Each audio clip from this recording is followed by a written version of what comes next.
వాక్య భాగాన్ని ఈ పూట మనము చదువుకుందామండి. ಪರಿಶುದ್ಧ ಗ್ರಂಥದಿಂದ ಒಂದು ವಾಕ್ಯ ಭಾಗವನ್ನು ಈ ಸಮಯದಲ್ಲಿ ನಾವು ಓದಿಕೊಳ್ಳೋಣ. కీర్తనల గ్రంథం ಕೀರ್ತನೆ ಗ್ರಂಥವು 121వ అధ్యాయము 121ನೇ ಅಧ್ಯಾಯ 5వ వచనాన్ని గమనించి చదువుకుందామండి. 5ನೇ ವಚನ ನಾವು ಗಮನ ಕೊಟ್ಟು ಓದುವವರಾಗಿರೋಣ. యెహోవాయే నిన్ను కాపాడువాడు, అది నీ కుడి ప్రక్కన యెహోవా నీకు నీడుగా ఉండును. పగలు ఎండ దెబ్బైన నీకు తగలదు, రాత్రి వెన్నెల దెబ్బైన నీకు తగలదు. హల్లెలూయా, హల్లెలూయా చెప్పాలి. హల్లెలూయా, హల్లెలూయా. ఈ వాక్యంలో మనం గమనించినట్లయితే, ఈ ಒಂದು ವಾಕ್ಯದಲ್ಲಿ ನಾವು ಗಮನಿಸುವುದಾದ್ರೆ, నీ కుడి ప్రక్కన యెహోవా నీకు నీడుగా ఉండును. ನಿನ್ನ ಬಲಗಡಿಯಲ್ಲಿ ದೇವರು ನಿನಗೆ ನೆರಳಿನಂತೆ ಇರುವನು. నీడుగా ఉన్న దేవుడు, ನೆರಳಿನಂತೆ ಇರುವ ದೇವರು. మన సబ్జెక్ట్ ఏంటి ఈ దినాన? ಈ ದಿನದಲ್ಲಿ ಇರುವಂತ ನಮ್ಮ ಒಂದು ಪಾಠವೇನಾಗಿದೆ ಅಂದ್ರೆ, నీడగా ఉన్న దేవుడు, ನೆರಳಿನ ಹಾಗೆ ಇರುವಾತನಾದ ನನ್ನ ದೇವರು. దేవుడు మనకు నీడగా ఉండబోతూ ఉన్నాడు. ನಮ್ಮ ದೇವರು ನಮಗೆ ನೆರಳಿನ ಹಾಗೆ ಇರ್ಲಿಕ್ಕಿದ್ದಾನೆ. ఆయన మనకు సహాయకుడై ఉన్నాడు. ಆತನು ನಮಗೆ ಸಹಾಯಕನಾಗಿ ಇರ್ಲಿಕ್ಕಿದ್ದಾನೆ. ఆయన రెక్కల చాటును మనము శరణుజొచ్చి ఏం చేయాలంటే, ಆತನ ರೆಕ್ಕೆಯ ಬುಡದಲ್ಲಿ ಬಂದು ನಾವು ಏನ್ ಮಾಡಬೇಕಂದ್ರೆ, ఉత్సాహ ధ్వని మనం చేయాలి. ನಾವು ಉತ್ಸಾಹ ಧ್ವನಿ ಮಾಡುವವರಾಗಿರಬೇಕು. హల్లెలూయా, హల్లెలూయా, హల్లెలూయా. హల్లెలూయా. దేవుడు మనకు నీడగా ఉండాలని, ದೇವರು ನಮಗೆ ನೆರಳಿನ ಹಾಗೆ ಇರಬೇಕೆಂಬುದಾಗಿ, ఆయన మనకు సహాయం చేయాలని, ಆತನು ನಮಗೆ ಸಹಾಯ ಮಾಡಬೇಕೆಂಬುದಾಗಿ, ఆయన రెక్కల నీడలో మనల్ని భద్రపరిచి, ಆತನ ರೆಕ್ಕೆಯ ಆತನ ಬುಡದಲ್ಲಿ ನಮ್ಮನ್ನು ಭದ್ರವಾಗಿಟ್ಟು, కాబట్టి మనం ఏం చేయాలంటే, ಆದ ಕಾರಣ ನಾವೇನ್ ಮಾಡಬೇಕಂದ್ರೆ, శరణుజొచ్చి ఉత్సాహ ధ్వని ఆయన సన్నిధిలో మనం చేసినట్లయితే, ಆತನಿಗೆ ಶರಣಾಗಿ ಬಂದು ಉತ್ಸಾಹ ಧ್ವನಿ ನಾವು ಮಾಡುವುದಾದರೆ, హల్లెలూయా, ಹಲ್ಲೆಲೂಯಾ, దేవుడు మనకు నీడగా ఉంటాడు. ಇಗೋ ಕರ್ತನು ನಿನಗೆ ನೆರಳಿನ ಹಾಗೆ ಇರಲಿಕ್ಕಿದ್ದಾನೆ. అమెరికా దేశంలో ఒక సంఘటన జరిగింది. ಅಮೆರಿಕ ದೇಶದಲ್ಲಿ ಒಂದು ಘಟನೆಯು ಈ ರೀತಿಯಾಗಿ ನಡೆಯಿತು. ఒక కోటేశ్వరుని యొక్క హృదయమందు మరణము చోటు చేసుకుంది అనమాట. ಒಬ್ಬ ಕೋಟ್ಯಾಧೀಶ್ವರನ ವ್ಯಕ್ತಿಗೆ ಮರಣವು ಸಂಭವಿಸ್ತಾ ಇತ್ತು. హఠాత్తుగా ప్రపంచ యుద్ధం జరిగింది అని అతను తలంచుకుంటూ ఉన్నాడు.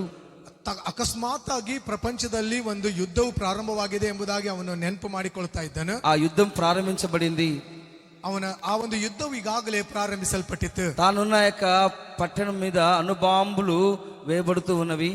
ಆತನಿರುವಂತ ಆ ಸ್ಥಳದಲ್ಲಿ ಅನುಭಾವನ ಹಾಕ್ತಾ ಇದ್ದಾರೆ ಎಂಬುದಾಗಿ ತಿಳಿದು, ఆ బాంబులు అతని మీద పడతాయని భయంతో, కలవరముతో, ಆ ಬಾಂಬ್ಗಳು ಬಂದು ನಮ್ಮ ಮೇಲೆ ಬೀಳುತ್ತವೆ ಎಂಬುದಾಗಿ ಅವನು ಗಲಿಬಿಗೆ ಒಳಪಟ್ಟನು. ఆ అణుబాంబుల దాడి నుండి తనను, తన కుటుంబాన్ని కాపాడుకున్న నిమిత్తం, ಆ ಅನುಭವ ದಾಳಿಯಿಂದ ತನ್ನ ಕುಟುಂಬವನ್ನು ಕಾಪಾಡಬೇಕು ಎಂಬುದಾಗಿ భూగర్భంలో అణుబాంబులు లాంటి యొక్క తట్టుకునే బంకరును కట్టడానికి తీర్మానించాడనమాట. ಅವನು ಭೂಮಿಯ ಬುಡಭಾಗದಲ್ಲಿ ಒಂದು ಬಂಕರ್ಗಳನ್ನು ಕಟ್ಟಬೇಕೆಂಬುದಾಗಿ ಆಲೋಚನೆ ಮಾಡ್ತಾ ಇದ್ದಾನೆ. ఆ అణుబాంబు, ఆ బాంబులు పడినప్పుడు, ಯಾವ ಒಂದು ಬಾಂಬ್ಗಳು ಆ ಸ್ಥಳದಲ್ಲಿ ಬಿದ್ದಾಗ తన కుటుంబము, తన యొక్క వ్యక్తిగత జీవితం కాపాడబడినట్లుగా ಅವನ ಜೀವನವು, ತನ್ನ ಕುಟುಂಬದ ಜೀವನವು ಕಾಪಾಡಬೇಕೆಂಬುದಾಗಿ భూగర్భంలో చూడండి, ఒక బంకరు లోపలికి త్రవి బంకర్ను తయారు చేయాలనుకున్నాడు. ಅವನು ಭೂಮಿಯ ಒಳಭಾಗದಲ್ಲಿ ಬಂಕರ್ಗಳನ್ನು ಮಾಡಬೇಕೆಂಬುದಾಗಿ ಆಲೋಚನೆ ಮಾಡ್ತಾ ಇದ್ದಾನೆ. చాలా మంది శాస్త్రవేత్తలు, నిర్మాణ యొక్క పనిలో నైపుణ్యత కలిగి ఇంజనీర్లు, పెద్ద పెద్ద వాళ్ళంతా ఎంతో శ్రమించి కోటాను కోట్లు ఖర్చు పెట్టి ఏం చేశారంటే ఒక నివాసాన్ని తయారు చేసుకున్నారు. ಎಷ್ಟೋ ಜ್ಞಾನವಂತರು, ಎಲ್ಲಾ ಇಂಜಿನಿಯರ್ಗಳು ಅಲ್ಲಿ ಆ ಒಂದು ಕೋಟೆಯನ್ನು ಸಿದ್ಧ ಮಾಡುವುದಕ್ಕಾಗಿ ಅವರು ಜ್ಞಾನವುಳ್ಳವರಾಗಿ ప్రారంభించుకున్నారు. ಈಗಾಗಲೇ ಅವರು ಪ್ರಾರಂಭಿಸಿದರು. దాన్ని కట్టి ముగించారు. ಈಗಾಗಲೇ ಕಟ್ಟಿ ಮುಗಿಸಿದ್ರು. అది ప్రతిష్ఠించడానికి, ಅದನ್ನು ಓಪನಿಂಗ್ ಮಾಡುವುದಕ್ಕಾಗಿ దైవ సేవకుల్ని పిలిపించారంట. ಸೇವಕರನ್ನ ಅಲ್ಲಿ ಕರೆಸಿದ್ರು. కానీ ఆ దైవజనుడు ఏం చెప్పాడంటే, అಲ್ಲಿರುವಂತ దేవ సేవకರು ఏం ಹೇಳಿದ್ರು ಅಂದ್ರೆ, దీనికంటే తక్కువ ఖర్చుతో మరింత స్థిరమైన మరుగైన చోటు నేను కలిగి ఉన్నాను. ಎದುರಿಗಿಂತ ಬಹಳ ಕಡಿಮೆಯಾಗಿರುವಂತ ಒಂದು ಚಿಕ್ಕವಾದ ಸ್ಥಳ ನನಗೆ ಈಗಾಗಲೇ ಗೊತ್ತಿದೆ. ఆ కోటేశ్వరులు, ఆ ధనవంతులు ఉలికి పిడిపోయారనమాట. ಅಲ್ಲಿರುವಂತ ಎಲ್ಲಾ ಜ್ಞಾನಿಗಳು ಮತ್ತು ಕೋಟ್ಯಾಧಿಪತಿ ಅವನು ಒಂದೇ ರೀತಿಯಲ್ಲಿ ಆಶ್ಚರ್ಯ ಪಡ್ತಾ ಇದ್ದಾರೆ. ఆ మరుగు చోటు ఎక్కడ ఉంది, ಆ ಒಂದು ಗುಪ್ತವಾದ ಸ್ಥಳ ಎಲ್ಲಿದೆ అని అడిగినప్పుడు ಎಂಬುದಾಗಿ ಕೇಳಿದಾಗ ఆ దైవజనుడు ఏమంటున్నారంటే, ಆ ದೈವ ಸೇವಕರು ಏನ್ ಹೇಳ್ತಾ ಇದ್ರು, కీర్తనల గ్రంథం 91వ అధ్యాయము 4వ వచనంలో చూపించారన్నమాట. ಕೀರ್ತನೆ ಗ್ರಂಥವು 91ನೇ ಅಧ್ಯಾಯ 4ನೇ ವಚನವನ್ನು ಅಲ್ಲಿ ತೋರಿಸಿದ್ರು. ఆయన తన రెక్కలతో నిన్ను కప్పును, ಆತನು ತನ್ನ ರೆಕ್ಕೆಗಳ ಬುಡದಲ್ಲಿ ನಿನ್ನನ್ನು ಬಚ್ಚಿಡುವನು. ఆయన రెక్కల కింద నీకు ఆశ్రయము కలుగును. ಆತನ ರೆಕ್ಕೆಗಳ ಬುಡದಲ್ಲಿ ನಿನಗೆ ಆಶ್ರಯ ಉಂಟಾಗುವುದು. ఆయన సత్యము కేడమును డాలునై ఉన్నాడు. ಆತನು ಸತ್ಯವು ಕೇಡವು ಗುರಾಣಿಯೂ ಆಗಿದ್ದಾನೆ. హల్లెలూయా, హల్లెలూయా, హల్లెలూయా. హల్లెలూయా. వాళ్ళు కాపాడుకోవడానికి బంకర్లను తయారు చేసుకున్నారు. ಅವರು ತಮ್ಮ ಜೀವನವನ್ನು ಕಾಪಾಡುವುದಕ್ಕಾಗಿ ಬಂಕರ್ಗಳನ್ನು ಸಿದ್ಧ ಮಾಡಿಟ್ಟುಕೊಂಡ್ರು. అది దాక్కోవడానికి వాళ్ళు బంకర్లను తయారు చేసుకున్నారు. ತಮ್ಮನ್ನು ಬಚ್ಚಿಟ್ಟುಕೊಳ್ಳುವುದಕ್ಕಾಗಿ ಬಂಕರ್ಗಳನ್ನು ಸಿದ್ಧ ಮಾಡಿದರು. దైవజనుడు ఏమంటున్నారంటే, ದೈವ ಸೇವಕರು ಇಲ್ಲಿ ಏನ್ ಹೇಳ್ತಾ ಇದ್ದಾರೆ? ఆయన రెక్కల నీడలో దేవుడు నన్ను కప్పుతాడు. ఇగో ఆతన రెక్ಕೆಗಳ ಬುಡದಲ್ಲಿ ನಿನ್ನನ್ನು ಆತನು ಬಚ್ಚಿಡಲಿಕ್ಕಿದ್ದಾನೆ. ఆయన నేను ఆశ్రయించి ఉన్నాను. ಆತನು ನಾನು ಆಶ್ರಯ ಪಟ್ಟಿದ್ದೇನೆ. ఆయనే నాకు సత్యము. ఇగో ಆತನೇ ನನಗೆ ಸತ್ಯವಂತನು. ఆయనే నాకు కేడమై ఉన్నాడు. ಆತನೇ ನನಗೆ ಗುರಾಣಿಯಾಗಿದ್ದಾನೆ. చూడండి, ఈ దినాన చాలా మంది గమనించినట్లయితే ಈ ದಿನದಲ್ಲಿ ಬಹಳಷ್ಟು ಜನರನ್ನು ನಾವು ಗಮನಿಸ್ತಾ ఈ ಇರುವುದಾದ್ರೆ విధంగా చాలా మంది డబ్బును ఆశ్రయిస్తున్నారు, ఆస్తిని ఆశ్రయిస్తున్నారు, ఎక్కడెక్కడో దాక్కుంటూ ఉన్నారు. ಈ ದಿನದಲ್ಲಿ ಎಷ್ಟೋ ಜನ ಹಣದಲ್ಲಿ ಅವರು ಆಶ್ರಯ ಪಡ್ತಾ ಇದ್ದಾರೆ, ಅಥವಾ ಎಲ್ಲೆಲ್ಲೋ ಹೋಗಿ ತಮ್ಮನ್ನು ತಾವು ಬಚ್ಚಿಟ್ಟುಕೊಳ್ತಾ ಇದ್ದಾರೆ. దేవుని యొక్క వాక్యం ఏం చెప్తుందంటే, ದೇವರ ವಾಕ್ಯ ಏನು ನಮ್ಮೊಟ್ಟಿಗೆ ಮಾತನಾಡ್ತಾ ಇದೆ? మహోన్నతుని చాటున నివసించువాడే సర్వశక్తి నీడను ఆశ్రయించువాడు. ಪರಾತ್ಮನ ಮೊರೆ ಎಕ್ಕಿರುವ ಸರ್ವಶಕ್ತನ ಆಶ್ರಯದಲ್ಲಿ ಸುರಕ್ಷಿತನುವವನೇ ಆತನು ಧನ್ಯನು. ఏ విధంగా మనల్ని ఆయన రెక్కలతో కప్పి పెడతాడు? ಯಾವ ರೀತಿಯಾಗಿ ಆತನ ರೆಕ್ಕೆಯ ಬುಡದಲ್ಲಿ ನಮ್ಮನ್ನು ಆತನು ಕಾಯಲಿಕ್ಕಿದ್ದಾನೆ. ఆ పాస్టర్ గారు చెప్పినప్పుడు ಆ ಒಂದು ಪಾಸ್ಟರ್ ಅವರು ಈ ರೀತಿಯಾಗಿ ಉಚ್ಚಾರ ಮಾಡಿದಾಗ ఆ ధనవంతులు, ఆ కోటేశ్వరులు అందరూ ఆశ్చర్యపడిపోతున్నారు. ಅಲ್ಲಿರುವಂತ ಎಲ್ಲಾ ಇಂಜಿನಿಯರ್ಗಳು ಮತ್ತು ಹಣದ ವ್ಯಕ್ತಿಯು ಎಲ್ಲರೂ ಆಶ್ಚರ್ಯಕ್ಕೆ ಒಳಪಡ್ತಾ ಇದ್ದಾರೆ. లోకస్తులైతే ఆశ్చర్యపడిపోతారు. ಆದ್ರೆ ಲೋಕದವರಾದ್ರೆ ಆಶ್ಚರ್ಯ ಪಡ್ತಾ ಇದ್ದಾರೆ. కానీ మనకు మాత్రము దేవుని యొక్క దాగుచోటు, ఆయన రెక్కల నీడలో ఆయనే మనకు నీడయ్యి ఉన్నాడు. ಆದ್ರೆ ದೇವ ಜನರಿಗೆ ಮಾತ್ರ ಆತನ ರೆಕ್ಕೆಯ ಬುಡದಲ್ಲಿ ಆತನೇ ನಮಗೆ ನೆರಳಾಗಿದ್ದಾನೆ. హల్లెలూయా, హల్లెలూయా, చెప్పాలి హల్లెలూయా. హల్లెలూయా. లోకంలోని ఆస్తి పాస్తులు, ಲೋಕದಲ್ಲಿರುವ ಆಸ್ತಿ ಪಾಸ್ತಿಯು, ಅಂತಸ್ತುಗಳು, ವಿದ್ಯ, ಎಲ್ಲಾ ವಿದ್ಯೆಯು ಅನ್ನవి ಎಲ್ಲವೂ తమ పోరాటములో నీడగా ఉన్నవి. ಅವೆಲ್ಲವೂ ತಮ್ಮ ಹೋರಾಟದಲ್ಲಿ ಅವು ನೆರಳಾಗಿದ್ದವು. పొరపాటున మనము దీన్ని నమ్ముకుంటూ ఉన్నాము. ನಾವು ಅದರ ಮೇಲೆ ನಾವು ಆಶ್ರಯ ಪಡ್ತಾ ಇದ್ದೇವೆ ಅಥವಾ ನಂಬುವವರಾಗಿದ್ದೇವೆ. దేవుడు తన బిడ్డలను గురించి ఏమంటున్నాడంటే, ದೇವರು ತಮ್ಮ ಮಕ್ಕಳಿಗೆ ಯಾವುದನ್ನು ಹೇಳ್ತಾ ಇದ್ದಾನಂದ್ರೆ, దేవుడైన యెహోవాకు ఏం చెప్తుందంటే, ಕರ್ತನಾದ ದೇವರ ವಾಕ್ಯವು ಏನು ಮಾತನಾಡ್ತಾ ಇದೆ? లోబడని నొల్లని ప్రజలకు శ్రమ, ಯಾರು ನನಗೆ ವಿಧೇಯರಾಗುವುದಿಲ್ಲವೋ ಅವರಿಗೆ ಶ್ರಮ ಉಂಟಾಗುತ್ತದೆ. వారు నోటి మాట విచారణ చేయక, ಅವರು ತಮ್ಮ ಬಾಯಿಯ ಮಾತಿನ ವಿಚಾರ ಮಾಡದೆ ఫరో బలము చేత తమను తాము బలపరుచుకుంటూ ఉన్నారు. ಫರೋನ ಮೂಲಕವಾಗಿ ತಮ್ಮನ್ನು ತಾವು ಬಲಪಡಿಸಿಕೊಳ್ಳುತ್ತಾ ಇದ್ದಾರೆ. ఐగుప్తు నీడను శరణు చొచ్చుతూ ఉన్నారు. ಅವರು ಐಗುಪ್ತದ ನೆರಳನ್ನು ಬಯಕೆ ಉಳ್ಳವರಾಗಿದ್ದಾರೆ. ఐగుప్తుకు ప్రయాణమైపోతూ ఉన్నారు. ಅವರು ಐಗುಪ್ತಕ್ಕೆ ನಾನು ಪ್ರಯಾಣವಾಗಿ ಹೋಗ್ತಾ ಇದ್ದಾರೆ. వాళ్ళు ఐగుప్తుకు ప్రయాణమైపోతూ ఉన్నారు. ಅವರು ಐಗುಪ್ತ ಪ್ರದೇಶಕ್ಕೆ ಅವರು ಪ್ರಯಾಣವಾಗಿ ಹೋಗ್ತಾ ಇದ್ದಾರೆ. కానీ ఈ దినాన, ಆದ್ರೆ ಈ ದಿನದಲ್ಲಿ ದೇವರು ನಮಗೆ ఎటువంటి నీడగా ఉన్నాడు, ಎಂತ ಒಂದು ನೆರಳಾಗಿದ್ದಾನೆ అనేది దేవుని యొక్క వాక్యాన్ని మనం ధ్యానించుకోవాలి.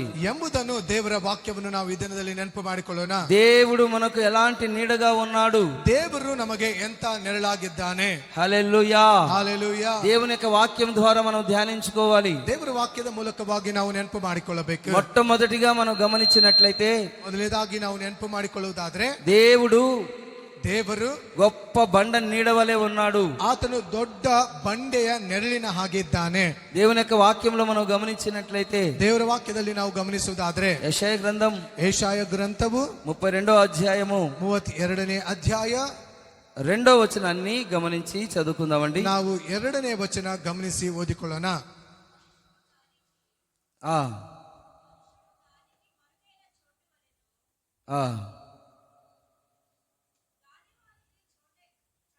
అలసట పుట్టించు దేశమున గొప్ప బండ నీడవలే ఉండును. చదవండి. అలసట పుట్టించు దేశమున గొప్ప బండ నీడవలే ఉండును. ఆ ఆ ఆ ఆ హల్లెలూయా. హల్లెలూయా. చెప్పాలి హల్లెలూయా. హల్లెలూయా. ఈ వాక్యములో మనం గమనించినట్లయితే ಈ ಒಂದು ವಚನದಲ್ಲಿ ನಾವು ಗಮನಿಸುವುದಾದ್ರೆ అలసట పుట్టించు దేశమున ನಮ್ಮನ್ನು ಆಯಾಸಕ್ಕೆ ಒಳಪಡಿಸುವ ದೇಶದಲ್ಲಿ దేవుడు మనకు ఎలా ఉన్నాడంటే ದೇವರು ನಮಗೆ ಯಾವ ರೀತಿಯಾಗಿದ್ದಾನಂದ್ರೆ గొప్ప బండ నీడవలే ఉన్నాడు. ದೊಡ್ಡ ಬಂಡೆಯ ನೆರಳಿನ ಉಪಾಧಿಯಲ್ಲಿ ಆತನಿರುವನು. హల్లెలూయా. హల్లెలూయా. చెప్పాలి హల్లెలూయా. అలసట ఈ దేశము ఏం చేస్తుందంటే ನೋಡ್ರಿ, ಈ ದೇಶವು ಏನು ಮಾಡ್ತದೆ ಅಂದ್ರೆ, ఈ దేశము ఈ గ్రామాలు ఈ పట్టణాలు ఏం చేస్తున్నాయంటే ಈ ದೇಶವು ಈ ಗ್ರಾಮವು ಏನ್ ಮಾಡ್ತಾ ಇದೆ ಅಂದ್ರೆ అలసట పుట్టిస్తున్నవి. ಅದನ್ನು ನಮ್ಮನ್ನು ಆಯಾಸಕ್ಕೆ ಒಳಪಡಿಸ್ತಾ ಇವೆ. మనమంతా ఈ దేశ పరిస్థితులను బట్టి, పట్టణ పరిస్థితులను బట్టి, గ్రామ పరిస్థితులను బట్టి మనం అలసిపోయి ఉన్నాము. ನಾವು ಈ ದೇಶದಲ್ಲಿರುವಂತ ಗ್ರಾಮಗಳ ಪರಿಸ್ಥಿತಿ ನಿಮಿತ್ತವಾಗಿ, ಈ ದೇಶದ ನಿಮಿತ್ತವಾಗಿ ನಾವು ಸೋತು ಹೋಗಿದ್ದೇವೆ. దేశంలో పరిస్థితులు ఏం బాలేవు. ದೇಶದಲ್ಲಿ ಯಾವ ಪರಿಸ್ಥಿತಿ ಈಗಾಗಲೇ ಸರಿಯಾಗಿಲ್ಲ. దీని ద్వారా మనము మన జీవితం ఏ విధంగా మార్చబడిందంటే ಇದರ ಮೂಲಕವಾಗಿ ನಮ್ಮ ಜೀವನವು ಯಾವ ರೀತಿಯಾಗಿ ಬದಲಾವಣೆ ಆಗಿದೆ ಅಂದ್ರೆ ఈ దేశం అలసట పుట్టించు దేశంగా మారిపోయింది. ಈ ಒಂದು ದೇಶವು ನಮ್ಮನ್ನು ಅದು ಸೋತು ಹೋಗುವ ರೀತಿಯಲ್ಲಿ ನಡೆಸ್ತಾ ಇದೆ. కానీ ಆದ್ರೆ ఒక గొప్ప బండ నీడవలే మన ప్రభు అయిన యేసుక్రీస్తు మనకు ఉన్నాడు. ಆತನು ದೊಡ್ಡ ಬಂಡೆಯ ನೆರಳಿನ ಹಾಗೆ ಕರ್ತನು ನಮಗೆ ಜೊತೆಯಾಗಿದ್ದಾನೆ. హల్లెలూయా. హల్లెలూయా. చెప్పాలి హల్లెలూయా. హల్లెలూయా. హల్లెలూయా. హల్లెలూయా. దేశంలో ఎన్నో పరిస్థితులు జరుగుతూ ఉన్నవి. ಈಗಾಗಲೇ ದೇಶದಲ್ಲಿ ಎಷ್ಟೋ ಪರಿಸ್ಥಿತಿಗಳು ನಡೀತಾ ಇವೆ. వాటినన్ని చూసి మనం అధైర్యపడిపోతూ ఉన్నాము. ಅವುಗಳನ್ನೆಲ್ಲ ನೋಡಿ ನಾವು ಸೋತು ಹೋಗ್ತಾ ಇದ್ದೇವೆ. పరిస్థితులన్నీ ఏం బాగలేవు. ಈಗಾಗಲೇ ದೇಶದಲ್ಲಿ ಯಾವ ಪರಿಸ್ಥಿತಿಯೂ ಸರಿಯಾಗಿಲ್ಲ. ఎటు చూసినా పరిస్థితి మనం గమనించినట్లయితే ಯಾವ ಒಂದು ಸ್ಥಳದಲ್ಲಿ ನೋಡಿದರೂ ಕೂಡ ಯಾವ ಪರಿಸ್ಥಿತಿಯೂ ಸರಿಯಾಗಿಲ್ಲ. దేశంలో చాలా మంది అలసిపోతూ ఉన్నారు. ದೇಶದಲ್ಲಿ ಈಗಾಗಲೇ ಬಹಳ ಜನರು ಸೋಲುವಿಕೆಗೆ ಒಳಪಡ್ತಾ ಇದ್ದಾರೆ. రోగాలు కలిగి అలసిపోతూ ఉన్నారు. ಅವರಿಗೆ ಬಂದಿರುವ ರೋಗದಿಂದ ಸೋತು ಹೋಗ್ತಾ ಇದ್ದಾರೆ. బలహీనతలను బట్టి అలసిపోతూ ఉన్నారు. ಅವರಲ್ಲಿರುವ ಬಲಹೀನತೆ ನಿಮಿತ್ತವಾಗಿ ಸೋತು ಹೋಗ್ತಾ ಇದ್ದಾರೆ. ఉద్యోగాలు లేక, సరైన పరిస్థితులు లేక, అన్యాయం మోసపోతూ ఈ దినాన చాలా మంది అలసిపోయే ఉన్నారు. ಅವರಿಗೆ ಸರಿಯಾದ ಒಂದು ಕೆಲಸವಿಲ್ಲದೆ ಅವರು ಎಲ್ಲಾ ಲೋಕದ ನಿಮಿತ್ತವಾಗಿ ಅನ್ಯಾಯವಾಗಿ ಸೋತು ಹೋಗ್ತಾ ಇದ್ದಾರೆ. కానీ దేవుని యొక్క వాక్యం ఏం చెప్తుందంటే ಆದರೆ ದೇವರ ವಾಕ್ಯ ಏನ್ ಮಾತನಾಡ್ತಾ ಇದೆ? అలసట పుట్టించు దేశమున ಯಾವ ದೇಶವು ನಿಮ್ಮನ್ನು ಸೋಲುವಿಕೆಗೆ ಒಳಪಡಿಸ್ತಾ ಇದೆ, గొప్ప బండ నీడవలే ఆయన ఉండునుగాక. ಅಲ್ಲಿ ದೊಡ್ಡ ಬಂಡೆಯ ನೆರಳಿನ ಹಾಗೆ ಆತನು ಇರುವವನಾಗಿದ್ದಾನೆ. హల్లెలూయా. హల్లెలూయా. హల్లెలూయా. హల్లెలూయా. హల్లెలూయా. హల్లెలూయా. భీకరుల యొక్క ఊపిరి గోడకు తగిన వానవలే ఉంటావు. ನೋಡ್ರಿ, ಒಂದು ದೊಡ್ಡ ಮಳೆಯ ಹಾಗೆ ಆತನು ನಿನ್ನನ್ನು ಇಡಲಿಕ್ಕಿದ್ದಾನೆ. నువ్వు బీదలకు శరణముగా ఉంటావు. ನೀನು ಬಡವರಿಗೆ ನೀನು ಶರಣನಾಗಿರುತ್ತಿ. ఈ దినాన దేవుడు మనకు నీడగా ఉన్నట్లయితే, ಈ ದಿನದಲ್ಲಿ ಕರ್ತನು ನಮಗೆ ನೆರಳಾಗಿ ಇರುವುದಾದ್ರೆ ఒక ఆదరణగా నువ్వు ఉంటావు అన్నమాట. ಒಂದು ಆದರಣೆಯಾಗಿ ನೀನು ಇರಲಿಕ್ಕಿದ್ದೆ. ఈ దినాన గాలి వాన తగలకుండానట్లుగా, ಈ ದಿನದಲ್ಲಿ ಯಾವುದೇ ಗಾಳಿಯು ಯಾವುದೇ ನೆರಳು ಇರಲಾರದೆ ఆశ్రయముగా ఆయన మనకు వెట్ట తగలకుండానట్లుగా నీకు నీడగా ఉంటాడు. ಆತನು ನಿನಗೆ ಬೆಳಕು ಬೀಳದಂತೆ ಆತನು ನಿನಗೆ ನೆರಳಾಗ್ಲಿ ಇದ್ದಾನೆ. హల్లెలూయా. హల్లెలూయా. చెప్పాలి హల్లెలూయా. హల్లెలూయా. హల్లెలూయా. ఆయన రెక్కల నీడకు నువ్వు వచ్చినట్లయితే, ಆತನ ರೆಕ್ಕೆಯ ನೆರಳಿನಲ್ಲಿ ನೀನು ಬರುವುದಾದ್ರೆ నువ్వు అలసిపోకుండా నిన్ను దేవుడు బలపరిచి, ನೀನು ಸೋತು ಹೋಗದೆ ನಿನ್ನನ್ನು ಆತನು ಬಲದಿಂದ ತುಂಬಿಸಿ ఒక ఉన్నతమైన ఆశీర్వాదకరమైన జనముగా దేవుడు నిన్ను చేయబోతూ ఉన్నారు. ಒಂದು ಉನ್ನತವಾದ ಆಶೀರ್ವಾದ ಜನಾಂಗವಾಗಿ ದೇವರು ನಿನ್ನನ್ನು ಮಾಡ್ಲಿಕ್ಕಿದ್ದಾನೆ. దేవుడు గొప్ప నీడవలే ఉన్నాడు. ಆತನು ನಿನಗೆ ನೆರಳಾಗಿದ್ದಾನೆ. హల్లెలూయా. హల్లెలూయా. హల్లెలూయా. బండ నుండి ప్రవహించు ఆ యొక్క నీటితో దాహం తీరుస్తూ ఉన్నాడు. ನೋಡ್ರಿ, ಕಲ್ಲಿನಲ್ಲಿಂದ ಬರುವಂತ ನೀರಿನ ಮೂಲಕವಾಗಿ ಆತನು ನಿನ್ನ ದಾಹವನ್ನು ತೀರಿಸಲಿಕ್ಕಿದ್ದಾನೆ. ఆ దినాన ఇశ్రాయేలు దాహము కొని ఉంటుండగా, ಆ ಒಂದು ದಿನಮಾನಗಳಲ್ಲಿ ಇಸ್ರಾಯೇಲರು ನೀರಡಿಕೆ ಆಗಿದ್ದಾಗ ఆ బండ నుంచి వాళ్ళ దాహాన్ని తీర్చాడు. ಆತನು ಬಂಡೆಯಿಂದ ಅವರ ದಾಹವನ್ನು ಆತನು ತೀರಿಸಿದನು. ఆయన నీతో కూడా ఉన్నాడు. ಈಗೋ ಆತನು ನಿನ್ನ ಜೊತೆಯಾಗಿದ್ದಾನೆ. నీ దాహాన్ని, నీ అలసటనంతటిని తీర్చబోతూ ఉన్నాడు. ನಿನ್ನ ದಾಹವು ನಿನ್ನಲ್ಲಿರುವ ಸೋಲುವಿಕೆ ಎಲ್ಲವನ್ನು ಆತನು ಬಿಡಿಸಲಿಕ್ಕಿದ್ದಾನೆ. ఆయన నిన్ను పోషిస్తూ ఉన్నాడు. ಆತನು ನಿನಗೆ ಪೋಷಣೆ ಕೊಡ್ಲಿಕ್ಕಿದ್ದಾನೆ. ఆయన బండ వలె నీడగా ఉండి ಆತನು ಬಂಡೆ ಹಾಗೆ ನೆರಳಿನಲ್ಲಿ ಹಾಗೆ ನಿನಗೆ ಇದ್ದು మిమ్మల్ని సంరక్షించుకుంటూ ఉన్నాడు. ನಿನ್ನನ್ನು ಆತನು ಸುರಕ್ಷಿತವಾಗಿ ನೋಡಿಕೊಳ್ತಾ ಇದ್ದಾನೆ. మనం ఏం చేయాలంటే ನಾವೇನ್ ಮಾಡ್ಬೇಕಿಲ್ಲಿ? కృతజ్ఞత కలిగిన వారమై ಕೃತಜ್ಞತೆ ಉಳ್ಳವರಾಗಿದ್ದು ప్రభు సన్నిధిలో స్తుతించాలి. ಕರ್ತನ ಸನ್ನಿಧಾನದಲ್ಲಿ ಸ್ತುತಿ ಯಜ್ಞಗಳನ್ನು ಅರ್ಪಣೆ ಮಾಡಬೇಕು. హల్లెలూయా, హల్లెలూయా, చెప్పాలి హల్లెలూయా, హల్లెలూయా, హల్లెలూయా.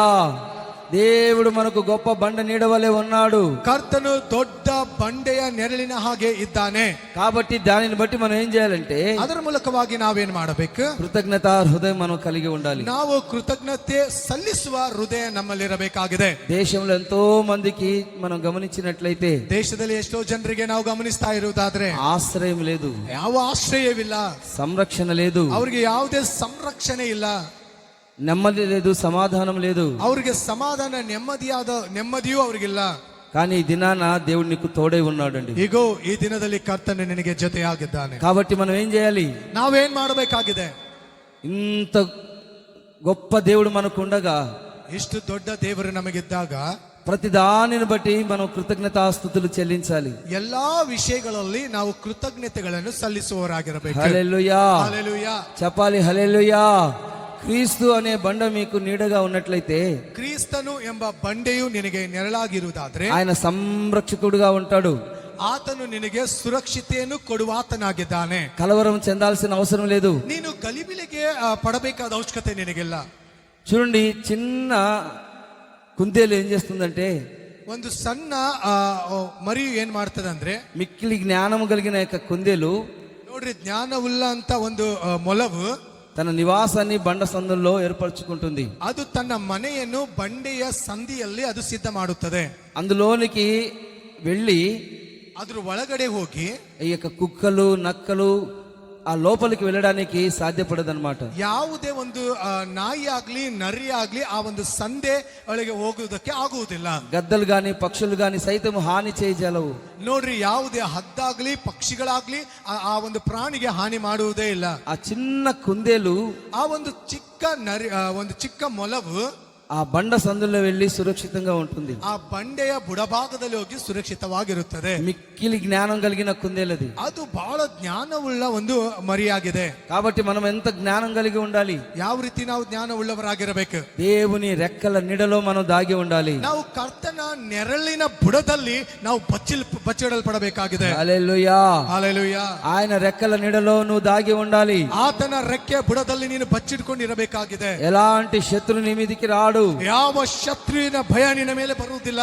దేవుని యొక్క వాక్యం ఏం చెప్తుందంటే, ವಾಕ್ಯ ನಮ್ಮೊಟ್ಟಿಗೆ ಏನ್ ಮಾತನಾಡ್ತಾ ಇದೆ? గొప్ప కొండలు కొండ మేకలు ఉనికి పట్టు కుందేళ్లు బండలు ఆశ్రయిస్తున్నాయి అన్నమాట. ನೋಡ್ರಿ, ದೊಡ್ಡ ಬಂಡೆಯ ಬುಡದಲ್ಲಿ ಆ ಒಂದು ಮರಿಗಳು ಆಶ್ರಯಕ್ಕೆ ಒಳಪಡ್ತಾ ಇವೆ. జంతువులన్నీ ఎలా ఆశ్రయిస్తున్నాయంటే, ನೋಡ್ರಿ, ಎಲ್ಲಾ ಪ್ರಾಣಿಗಳು ಯಾವ ರೀತಿಯಾಗಿ ಆಶ್ರಯಕ್ಕೆ ಒಳಪಡ್ತಾ ಇವೆ? బండను ఆశ్రయిస్తున్నాయి. ಬಂಡೆಗಳನ್ನು ಆಶ್ರಯ ಪಡ್ತಾ ಇವೆ. హల్లెలూయా, హల్లెలూయా, చెప్పాలి హల్లెలూయా. హల్లెలూయా. ఆ చిన్న చిన్న ఆ యొక్క పక్షులు, ఆ యొక్క జంతువులు, చిన్న కుందేలు ఇలాంటి జ్ఞానం కలిగి ఏ విధంగా ఆశ్రయిస్తున్నాయో ఒక్కసారి మనం గమనించుకోవాలి. ನೋಡ್ರಿ, ಚಿಕ್ಕ ಮರಿಗಳು ಪಕ್ಷಿಗಳಾಗ್ಲಿ ಯಾವ ರೀತಿಯಾಗಿ ಬಂಡೆ ಒಳಗೆ ಹೋಗಿ ಆಶ್ರಯ ಪಡ್ತಾ ಇವೆ ಎಂಬುದಾಗಿ ನಾವು ವಿಚಾರ ಮಾಡಬೇಕಾಗಿದೆ. దేవుని యొక్క సన్నిధిలో ఆయనను నువ్వు ఆశ్రయిస్తున్నావా? ದೇವರ ಸನ್ನಿಧಾನದಲ್ಲಿ ನೀನು ಆಶ್ರಯ ಪಡ್ತಾ ಇದೀಯಾ? నువ్వు ఎటువంటి నీడను ఆశ్రయిస్తున్నావు? ಯಾವ ಒಂದು ನಿನಗೆ ನೆರಳು ಬೇಕು ಎಂಬುದಾಗಿ ಆಸೆ ಉಳ್ಳವನಾಗಿದ್ದೆ. చాలా మంది సంపద అనే నీడను ఆశ్రయిస్తున్నారు. ಬಹಳಷ್ಟು ಜನ ನನಗೆ ಸಂಪಾದನೆ ಬೇಕು ಎಂಬ ಆ ಒಂದು ಆಶ್ರಯಲ್ಲಿ ಒಳಪಡಲಿಕ್ಕೆ ಇಷ್ಟಪಡ್ತಾ ಇದ್ದಾರೆ. ఆస్తి పాస్తులు మీద ఆశ్రయిస్తూ ఉన్నారు. ನನಗೆ ಹೆಚ್ಚಾದ ಆಸ್ತಿ ಇದ್ರೆ ಒಳ್ಳೆಯದು ಎಂಬುದಾಗಿ ಆಸೆ ಪಡ್ತಾ ಇದ್ದಾರೆ. ఆశ్రయిస్తున్నారు. ಅವರು ಆಸೆ ಪಡ್ತಾ ಇದ್ದಾರೆ. పలుకుబడి వంటి ఆ యొక్క నీడలో ఆశ్రయిస్తున్నారు. ನನ್ನ ಜೊತೆಯಲ್ಲಿ ಹೆಚ್ಚಾದ ಜನರು ಇರುವುದಾದ್ರೆ ಒಳ್ಳೆಯದು ಎಂಬುದಾಗಿ ಅದರಲ್ಲಿ ಆಸೆ ಪಡುವವರಾಗಿದ್ದಾರೆ. కాబట్టి ఈ దినాన మనం గమనించాలి. ಈ ದಿನದಲ್ಲಿ ನಾವು ಗಮನಿಸಬೇಕು. ఆ దినాన ఇశ్రాయేలీలు ಆ ದಿನದಲ್ಲಿ ಇಸ್ರಾಯೇಲ್ ಜನರು ಅರಣ್ಯ ಯಾತ್ರೆಯಲ್ಲಿ వారిని వెంబడించిన యొక్క బండ ఏంటంటే, ಅವರನ್ನು ಹಿಂಬಾಲಿಸಿರುವಂತ ಬಂಡೆ ಏನಾಗಿದೆ ಅಂದ್ರೆ, క్రీస్తు అనే యొక్క బండ వాళ్ళని వెంబడిస్తూ ఉన్నది. ಕ್ರಿಸ್ತು ಎಂಬ ಬಂಡೆಯು ಅವರನ್ನು ಹಿಂಬಾಲಿಸ್ತಾ ಇದೆ. హల్లెలూయా, హల్లెలూయా, హల్లెలూయా. హల్లెలూయా. కాబట్టి బండ మీద ప్రతి దేవుని బిడ్డ ವಿಶ್ರಮಿಂಚಾಲಿ. ನೋಡ್ರಿ, ಬಂಡೆಯ ಮೇಲೆ ಪ್ರತಿಯೊಂದು ದೇವರ ಮಕ್ಕಳು ವಿಶ್ರಮಿಸಲ್ಪಡಬೇಕು. ఏ స్థలమందు మనం విశ్రమించాలి? ಯಾವ ಒಂದು ಸ್ಥಳದಲ್ಲಿ ನಮಗೆ ವಿಶ್ರಮಿಸಬೇಕಾಗಿದೆ. మనకు తెలుసు ఎక్కడ విశ్రమిస్తామో. ನಮಗೆ ಗೊತ್ತು ನಾವು ಎಲ್ಲಿ ವಾಸ ಮಾಡುತ್ತೇವೆ ಎಂಬುದಾಗಿ. మన ఇంట్లో మనం నివాసంగా ఉంటాం. ನಮ್ಮ ಮನೆಯಲ್ಲಿ ನಾವು ನಿವಾಸವಾಗಿರುತ್ತೇವೆ. చక్కగా బెడ్ మీద పడుకొని మనం అలసట తీర్చుకుంటాం. ನಾವು ಸರಿಯಾಗಿ ಬೆಡ್ ಮೇಲೆ ಮಕ್ಕೊಂಡು ನಮಗಿರುವ ಕಷ್ಟದ ಮೂಲಕವಾಗಿ ಮಲಗುತ್ತೇವೆ. నేను అలసిపోయాను, పని చేశానని బెడ్ మీద విశ్రాంతి తీసుకుంటూ ఉంటారు. ನಾನು ಸೋತು ಹೋಗಿದ್ದೇನೆ ಎಂಬುದಾಗಿ ನಾವು ವಿಶ್ರಮಿಸುತ್ತೇವೆ, ನಾವು ಬೆಡ್ ಮೇಲೆ ಮಲ್ಕೊಂಡು. కానీ దేవుని యొక్క వాక్యం ఏం చెప్తుందంటే, ಆದ್ರೆ ದೇವರ ವಾಕ್ಯ ಏನ್ ಮಾತಾಡ್ತಾ ಇದೆ? ఆయన నీడలో మనం ఆశ్రయించాలి. ಆತನ ನೆರಳಿನಲ್ಲಿ ನಾವು ಆಶ್ರಯಿಸಲ್ಪಡಬೇಕಾಗಿದೆ. దేవుని యొక్క వాక్యం ఏం చెప్తుందంటే, ದೇವರ ವಾಕ್ಯ ಏನ್ ಮಾತನಾಡ್ತಾ ಇದೆ? బండ సందులలో నివసించు నా పావురమా, ಓ ಬಂಡೆ ಸಂದಿನಲ್ಲಿ ವಾಸ ಮಾಡುತ್ತಿರುವಂತ ಪಾರಿವಾಳವೇ. హల్లెలూయా. హల్లెలూయా. చెప్పాలి హల్లెలూయా.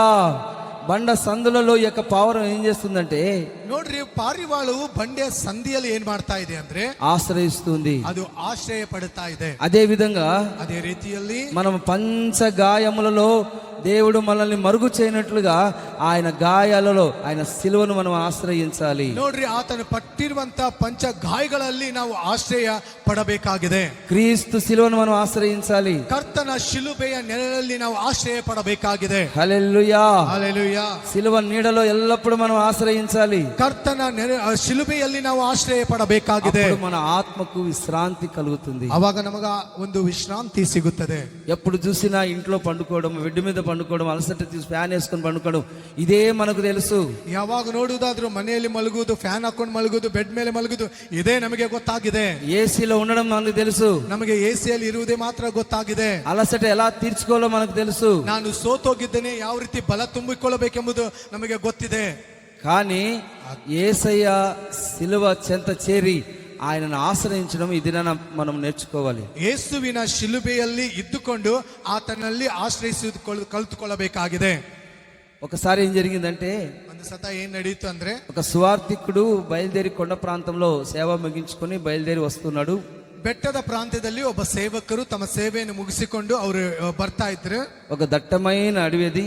ಅದು ದೊಡ್ಡ ಅರಣ್ಯ ಪ್ರಾಂತ್ಯವಾಗಿತ್ತು. వస్తున్న సమయంలో ಬರ್ತಾ ಇರುವಂತ ಸಂದರ್ಭದಲ್ಲಿ హఠాత్తుగా ఏం జరిగిందంటే, ಅಕಸ್ಮಾತ್ ಆಗಿ ಏನ್ ನಡೀತು? ఒక ఎలుగుబంటి అతన్ని తరుముతూ ఉంది. ಆ ಒಂದು ಕರಡಿಯು ಆತನನ್ನು ಓಡಿಸ್ತಾ ಇತ್ತು. తన ప్రాణాన్ని గుప్పెట్లో పెట్టుకుని ಅವನ ಪ್ರಾಣವನ್ನು ಅವನ ಹತೋಟಿಯಲ್ಲಿ ಇಟ್ಟುಕೊಂಡು మరింత వేగంగా పరిగెత్తుతూ ఉన్నాడు. ಅವನು ಇನ್ನೂ ಹೆಚ್ಚಾಗಿ ಓಡ್ತಾ ಇದ್ದಾನೆ.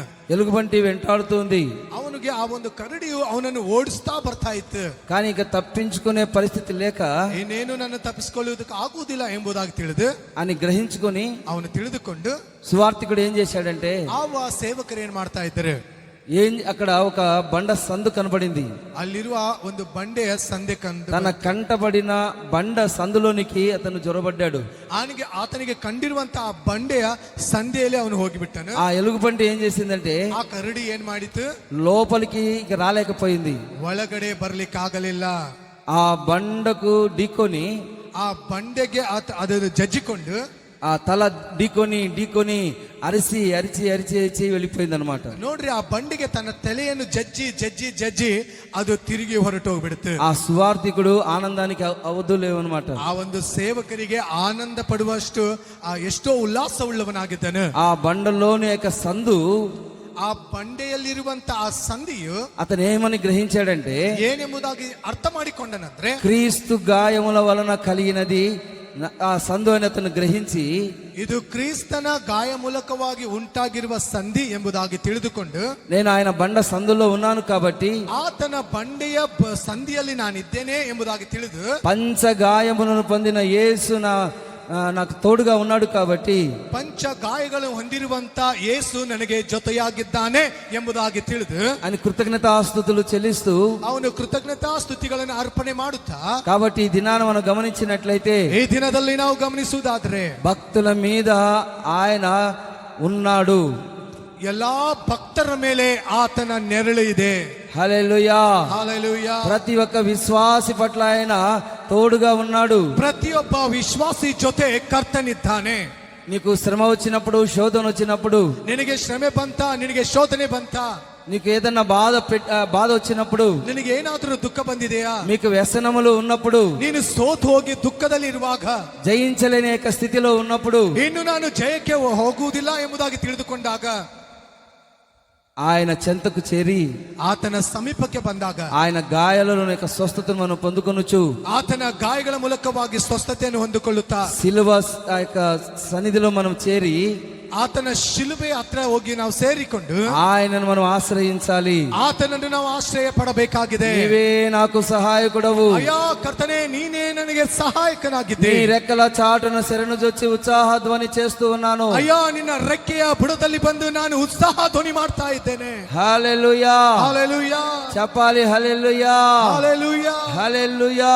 హల్లెలూయా. ఈ విధంగా దేవుడు మనకు గొప్ప బండ నీడవలే ఉన్నాడు. ಈ ರೀತಿಯಾಗಿ ಕರ್ತನು ದೊಡ್ಡ ಬಂಡೆಯ ನೆರಳಿನ ಹಾಗೆ ಆತ ನಮಗಿದ್ದಾನೆ. ఈ లోక సంబంధమైన వాటి వైపు మనం చూడక, ಈ ಲೋಕ ಸಂಬಂಧವಾದನ್ನು ಅದನ್ನು ನಾವು ನೋಡದೆ యేసయ్య చెంతకు మనం రావాలి. ನಾವು ಯೇಸುವಿನ ಹತ್ರ ಓಡಿ ಬರಬೇಕಾಗಿದೆ. అప్పుడే దేవుడు నీకు బండగా ఉంటాడు. ಅವಾಗ ಕರ್ತನು ನಿನಗೆ ಬಂಡೆಯಾಗಿದ್ದಾನೆ.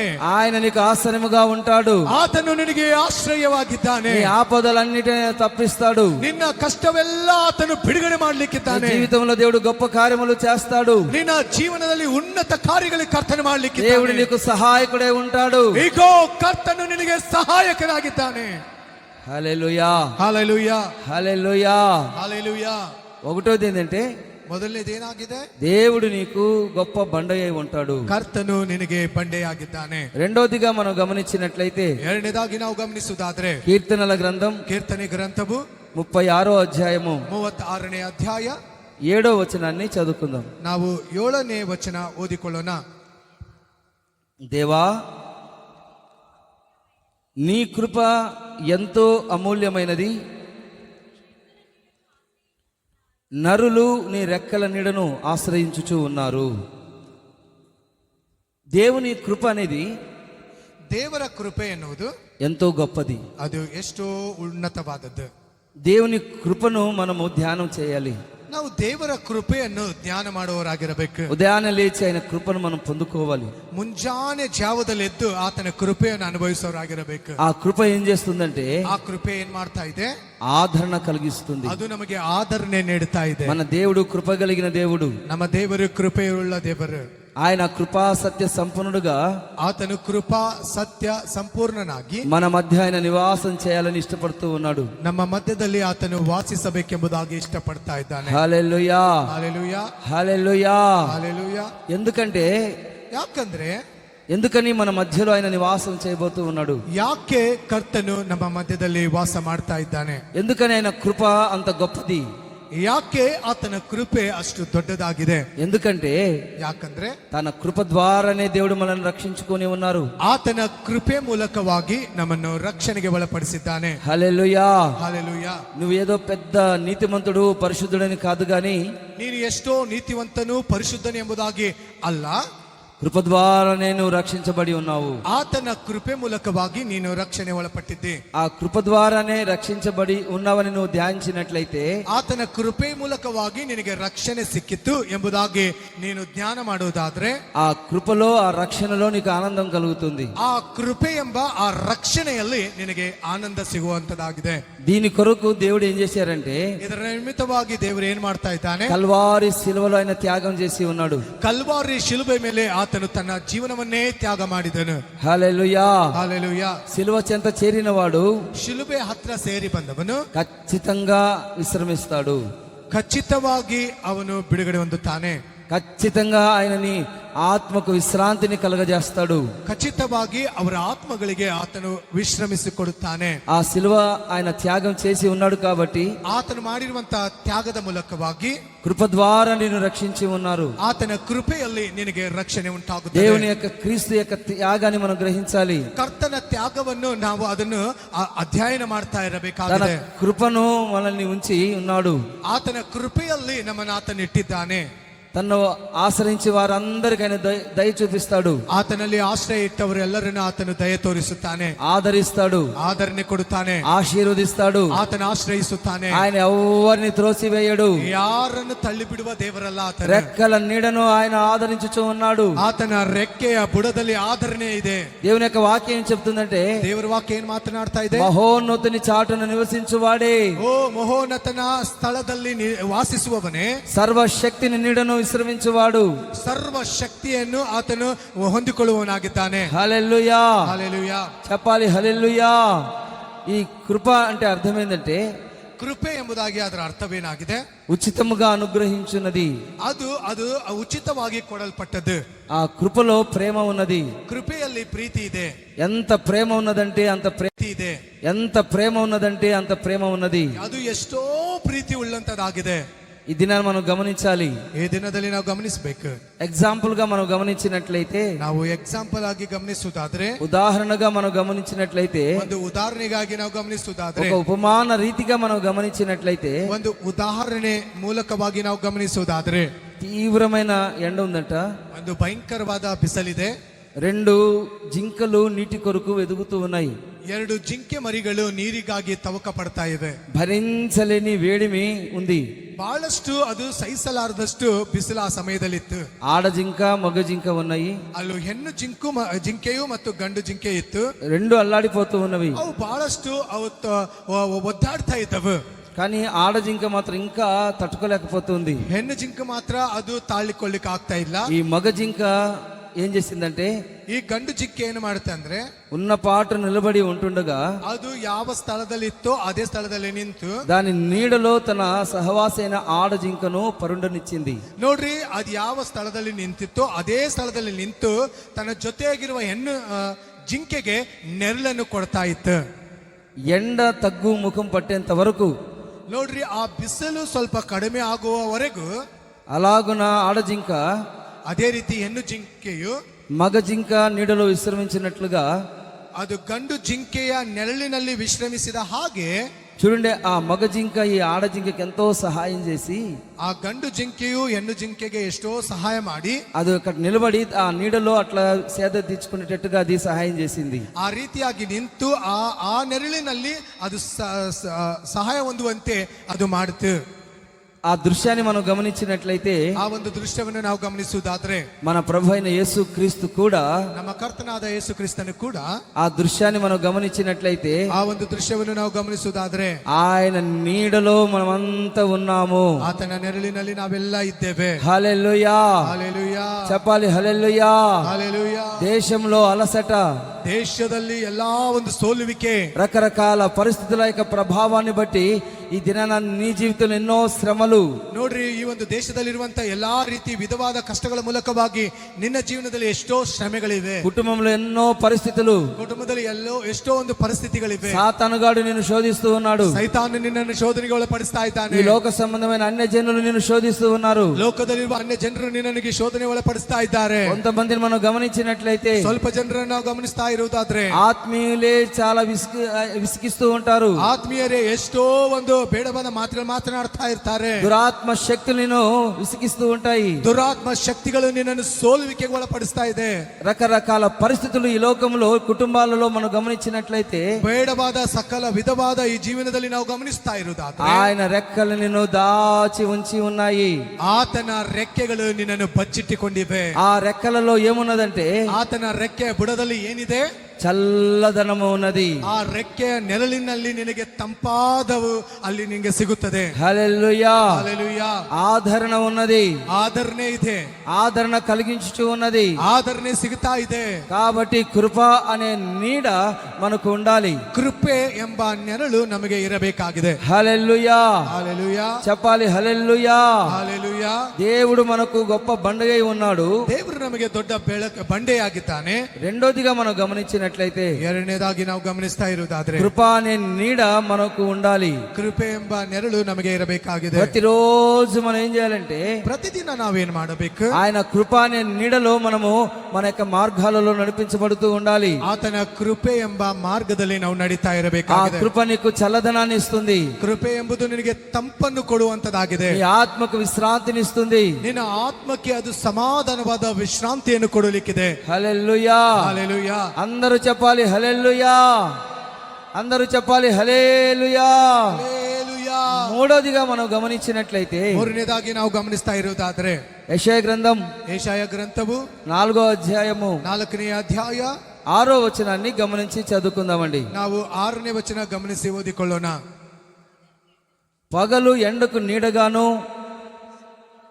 గాలి వానకు ఆశ్రయముగాను చాటుగాను పర్ణశాల ఒకటి ఉండెను. చాలండి. ఈ వాక్యంలో మనం గమనించినట్లయితే ಈ ವಾಕ್ಯದಲ್ಲಿ ನಾವು ಗಮನಿಸುವುದಾದ್ರೆ కీర్తనకారుడు దావీదు ಕೀರ್ತನೆಕಾರನಾದ ದಾವಿದನು పర్ణశాలను గురించి ప్రస్తావిస్తూ ఉన్నాడు. ಪರ್ಮಶಾಲೆಯ ವಿಷಯಗಳಲ್ಲಿ ಅವನು ಅಲ್ಲಿ ಉಚ್ಚಾರ ಮಾಡ್ತಾ ಇದ್ದಾನೆ. అక్కడ యెషయా గ్రంథంలో మనం గమనించినట్లయితే ಯೆಶಾಯ ಗ್ರಂಥದಲ್ಲಿ ಕೂಡ ನಾವು ಗಮನಿಸುವುದಾದ್ರೆ ఆ ప్రవక్త ప్రస్తావిస్తూ ఉన్నాడు. ಆ ಒಬ್ಬ ಪ್ರವಾದಿಯು ಅಲ್ಲಿ ಉಚ್ಚಾರ ಮಾಡ್ತಿರುವಂತ ಮಾತುಗಳು దావీదు కూడా ప్రస్తావిస్తూ ఉన్నాడు. ದಾವಿದನು ಕೂಡ ಆ ಪದಗಳನ್ನು ಅವನು ತಿರುಗಿ ಅದನ್ನು ರಿಪೀಟ್ ಮಾಡುವವನಾಗಿದ್ದಾನೆ. పగలు ఎండకు నీడగాను ಆತನು ಹೇಳುತ್ತಾನೆ, ಹಗಲಲ್ಲಿ ಆತನು ಬಿಸಿಲಿನ ನೆರಳಿನಾಗಿಯೂ గాలి వానకు ఆశ్రయముగాను ಆತನು ಗಾಳಿ ಮಳೆಗೂ ಆಶ್ರಯ ಆಗಿಯೂ చాటుగాను ಅದರ ನೆರಳಿನ ಬುಡದಲ್ಲಿಯೂ పర్ణశాల ఒకటి ఉండెను. ಪರಮಶಾಲೆಯು ಹೊಂದಿದೆ. మన ప్రభు అయిన యేసు క్రీస్తు ನಮ್ಮ ಕರ್ತನಾದ ಯೇಸು ಕ್ರಿಸ್ತನು పర్ణశాల నీడగా ఉన్నాడు. ಆತನು ಪರಮಶಾಲೆಯ ನೆರಳಿನಾಗಿದ್ದಾನೆ. హల్లెలూయా. హల్లెలూయా. చెప్పాలి హల్లెలూయా. హల్లెలూయా. ఎందుకని ఈ పర్ణశాల నీడగా దేవుడు ఉన్నాడంటే మనం గమనించినట్లయితే ಯಾಕೆ ಆತನು ನಮಗೆ ಪರಮಶಾಲೆ ನೆರಳಿನಾಗಿ ಇದ್ದಾನೆ ಎಂಬುದಾಗಿ ನೋಡುವುದಾದರೆ ఆపత్కాలమున ఆయన తన పర్ణశాలలో మనల్ని దాస్తాడు. ಆಪತ್ತಿನ ಕಾಲದಲ್ಲಿ ಆ ಒಂದು ಸುರಕ್ಷಿತವಾದ ಸ್ಥಳದಲ್ಲಿ ಆತನು ಬಚ್ಚಿಡುವನಾಗಿದ್ದಾನೆ.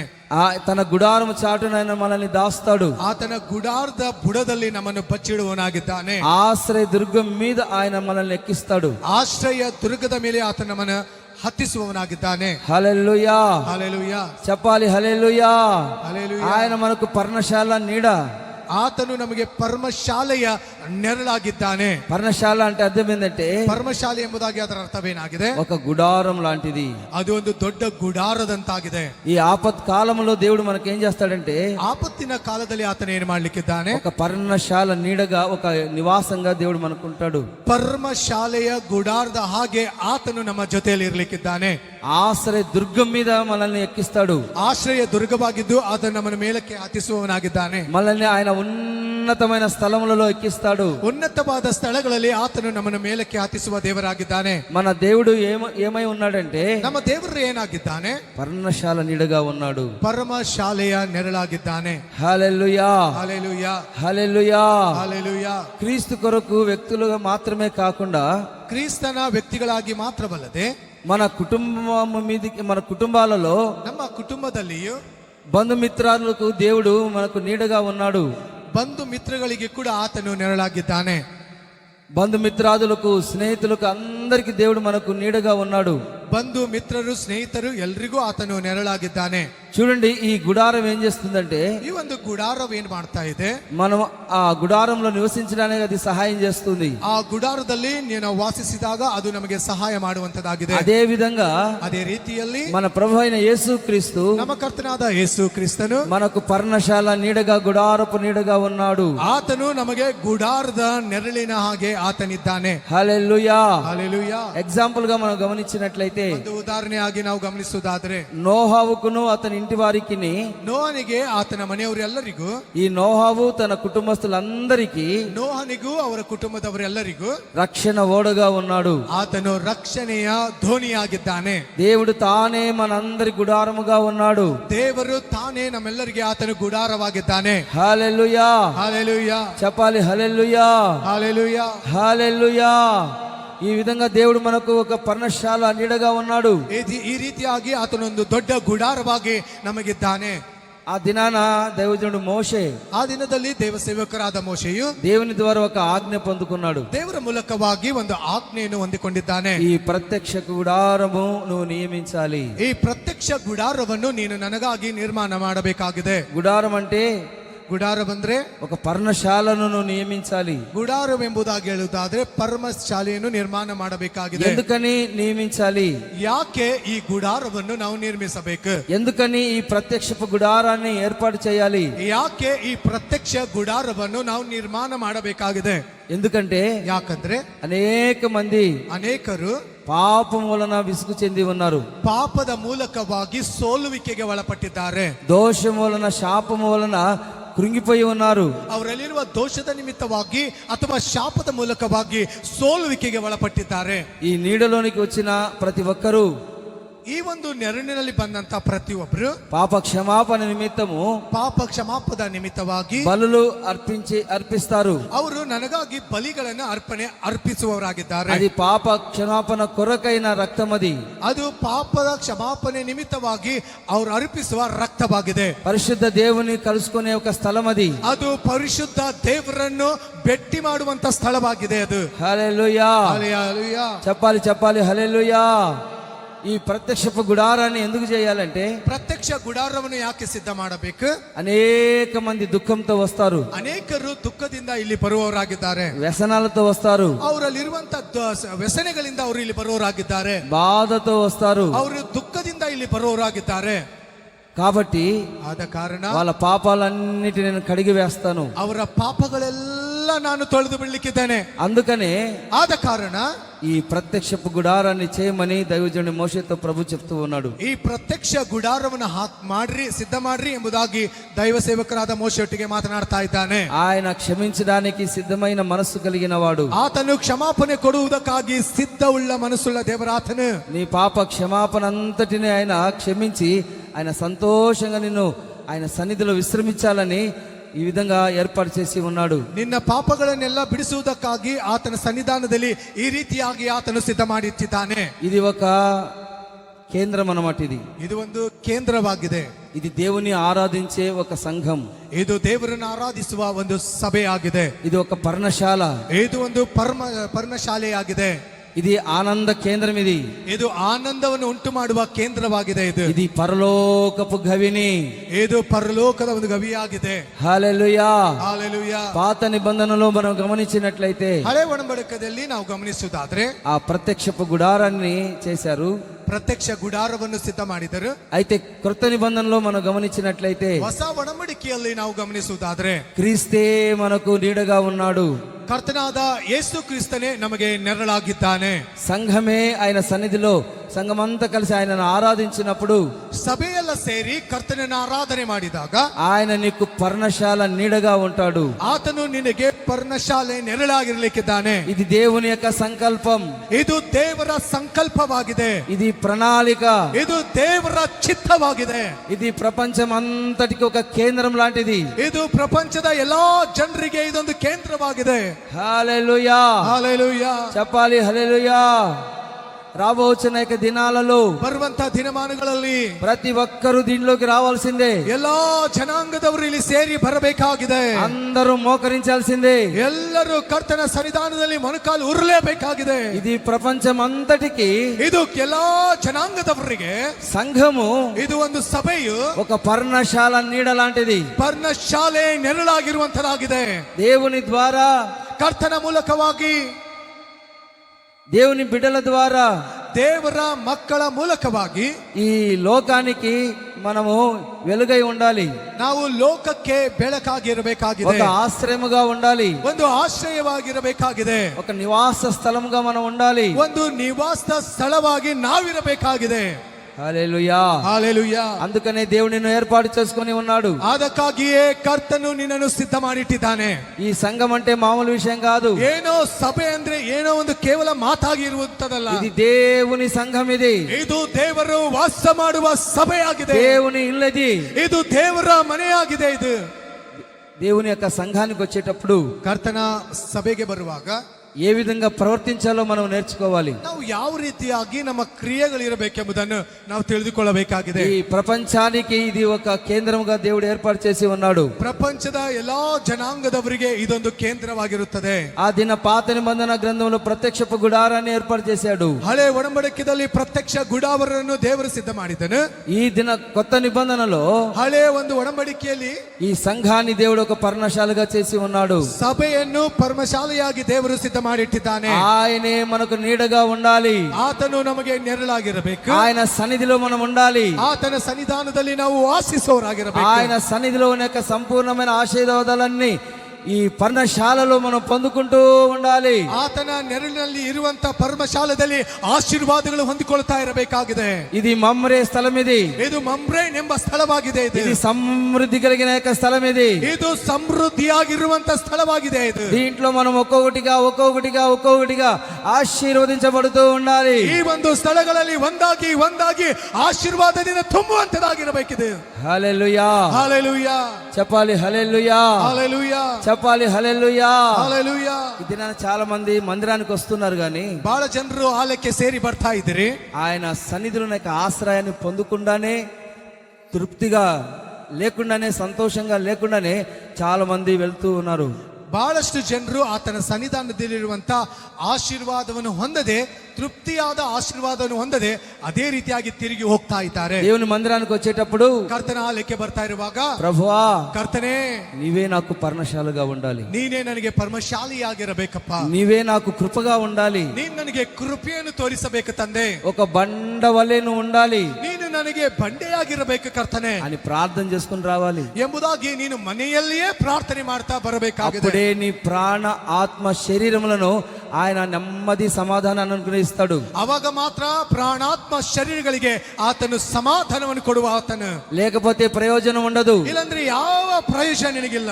ఏదో వచ్చాము సాంబార్ అన్నం తిని వెళ్ళామని కాదు, ಏನೋ ನಾವು ಇಲ್ಲಿ ಬಂದಿದ್ದೇವು, ಊಟ ಮಾಡಿ ಹೋಗಿದ್ದೇವೆ ಎಂಬುದಾಗಿ ಅದರ ಅರ್ಥ ಅಲ್ರಿ. ఏదో వాక్యం చెప్పారు వెళ్ళామని కాదు గాని, ಏನೋ ವಾಕ್ಯ ಮಾತನಾಡಿದ್ರೆ ತಿರುಗಿ ಹೋಗ್ತಾ ಇದ್ವಿ ಎಂಬುದಾಗಿ ಅಲ್ಲ. ఏదో వర్షిప్ చేసాము వెళ్ళామని కాదు గాని, ನಾನು ದೇವರನ್ನು ಏನೋ ಆರಾಧಿಸಿದ್ದೇನೆ ಎಂಬುದಾಗಿ ಅಲ್ಲ. తప్పనిసరిగా నువ్వు ఆయన సన్నిధిలో, ఆయన రెక్కల నీడలో ఉన్న ఆశ్రయాన్ని పొందుకునే వెళ్ళాలి. ನೀನು ತಪ್ಪಲಾರದೆ ಕರ್ತನ ನೆರಳಲ್ಲಿರುವಂತ ಆಶೀರ್ವಾದವನ್ನು ಹೊಂದಿಕೊಂಡೆ ತಿರುಗಿ ಇಲ್ಲಿಂದ ಹೋಗಬೇಕಾಗಿದೆ. చెప్పాలి. హల్లెలూయా, హల్లెలూయా, చెప్పాలి. హల్లెలూయా, హల్లెలూయా, హల్లెలూయా, హల్లెలూయా. ఆయన ఏమై ఉన్నాడు చెప్పండి.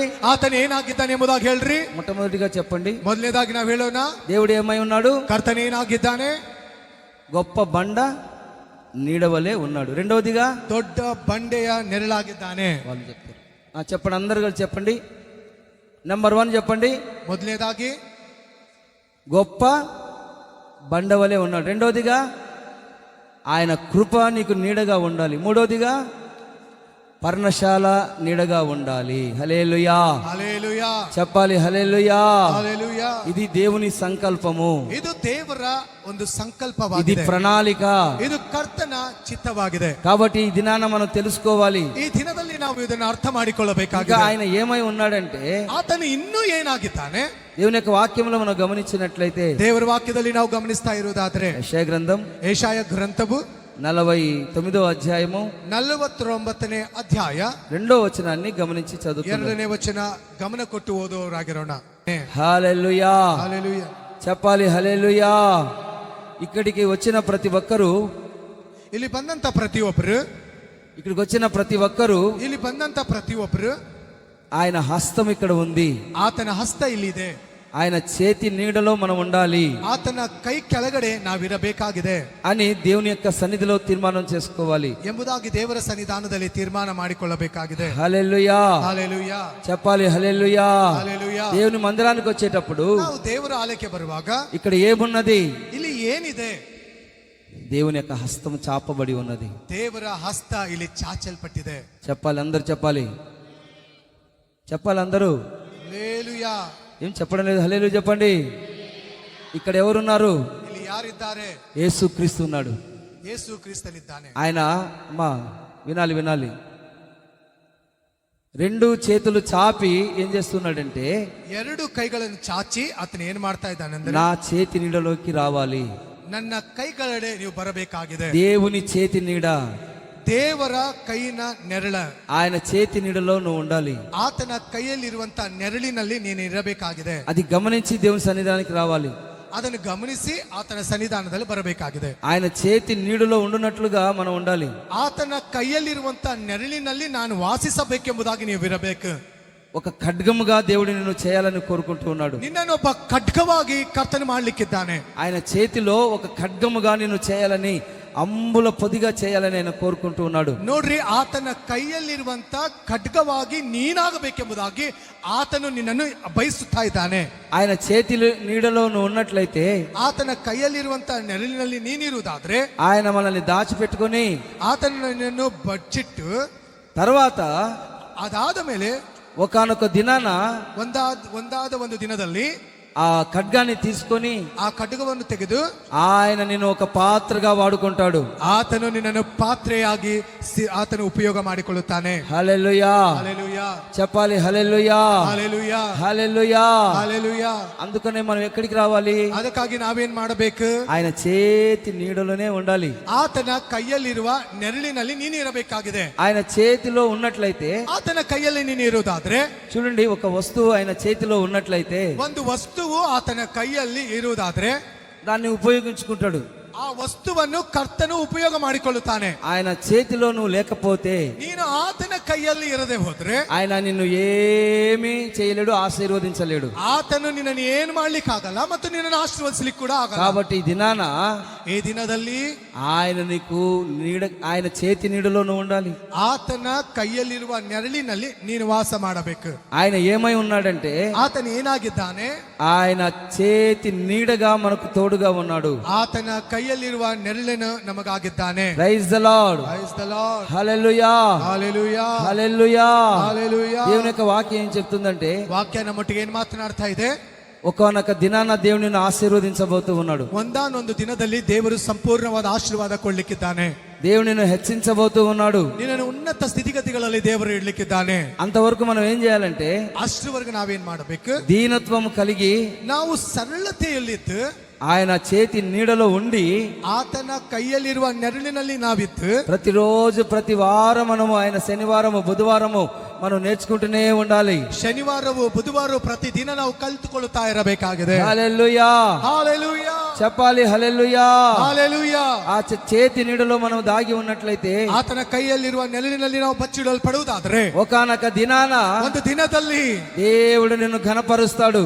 ದೇವರು ನಿನ್ನನ್ನು ಘನಪಡಿಸುತ್ತಾನೆ. ప్రభు నిన్ను ఆశీర్వదిస్తాడు. ಕರ್ತನು ನಿನ್ನನ್ನು ಆಶೀರ್ವದಿಸುತ್ತಾನೆ. అంతవరకు ఏం చేయాలంటే, ಅಷ್ಟವರೆಗೂ ನೀನೇನ್ ಮಾಡಬೇಕಾಗಿದೆ? ఆయన చేతి నీడలోనే ఉండాలి. ಆತನ ಕೈಯಲ್ಲಿರುವ ನೆರಳಿನಲ್ಲಿ ನೀನು ಇರಬೇಕಾಗಿದೆ. తగిన సమయం వస్తుంది. ಒಂದು ದಿನ ಬರ್ಲಿಕ್ಕಿದೆ. నువ్వు ఆర్థికంగా ఆత్మీకంగా దీవించబడబోతూ ఉన్నావు. ನೀನು ಆರ್ಥಿಕವಾಗಿ ಆತ್ಮಿಕವಾಗಿ ಆಶೀರ್ವದಿಸಲಿಕ್ಕೆ ಬರ್ಲಿಕ್ಕಿದೆ. చెప్పాలి. హల్లెలూయా. హల్లెలూయా. కాబట్టి ఆయన చేతి నీడలో మనం ఉండాలి. ಆದ ಕಾರಣ ಆತನ ಕೈಯಲ್ಲಿರುವ ನೆರಳಿನಲ್ಲಿ ನೀನಿರಬೇಕಾಗಿದೆ. ఆ తగిన ఎప్పుడా ఎప్పుడా ఎప్పుడా ఎప్పుడా అని మనం ప్రభు ఆయన ఆశీర్వాదాల కొరకు ఎదురు చూస్తూ ఆయన చేతి నీడలో నేర్చుకునొచ్చు, తగ్గించుకునొచ్చు ఉన్నట్లయితే, తగిన సమయమందు ఆయన మనల్ని హెచ్చించబోతూ ఉన్నాడు. ದೇವರೇ ಯಾವಾಗ ಯಾವಾಗ ಎಂಬುದಾಗಿ ಆತನ ಕೈಯಲ್ಲಿ ನೆರಳಿರುವುದಾದ್ರೆ, ತಗ್ಗಿಸಿಕೊಳ್ಳುತ್ತಾ ಇರುವುದಾದ್ರೆ, ಆ ಸಮಯದ ಬರುವಾಗ ಆತ ನಮ್ಮನ್ನು ಆಶೀರ್ವದಿಸುತ್ತಾನೆ. హల్లెలూయా. హల్లెలూయా. దేవుని చేతి నీడలో ఉంటారా, ನೀನು ದೇವರ ಕೈಯಲ್ಲಿ ಇರಲಿಕ್ಕಿದೆಯಾ, లేకపోతే సాతాను నీడలో ఉంటారా? ನೀನು ಸೈತಾನನ ಕೈ ನೆರಳಿನಲ್ಲಿ ಇರುತ್ತೀಯಾ? కాబట్టి నువ్వు తీర్మానం చేసుకోవాలి. ನೀನೊಂದು ದಿನ ತೀರ್ಮಾನ ಮಾಡಿಕೊಳ್ಳಬೇಕು.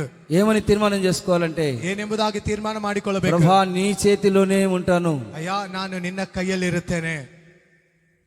ఆయన అరచేతిలో మనం ఉండాలి.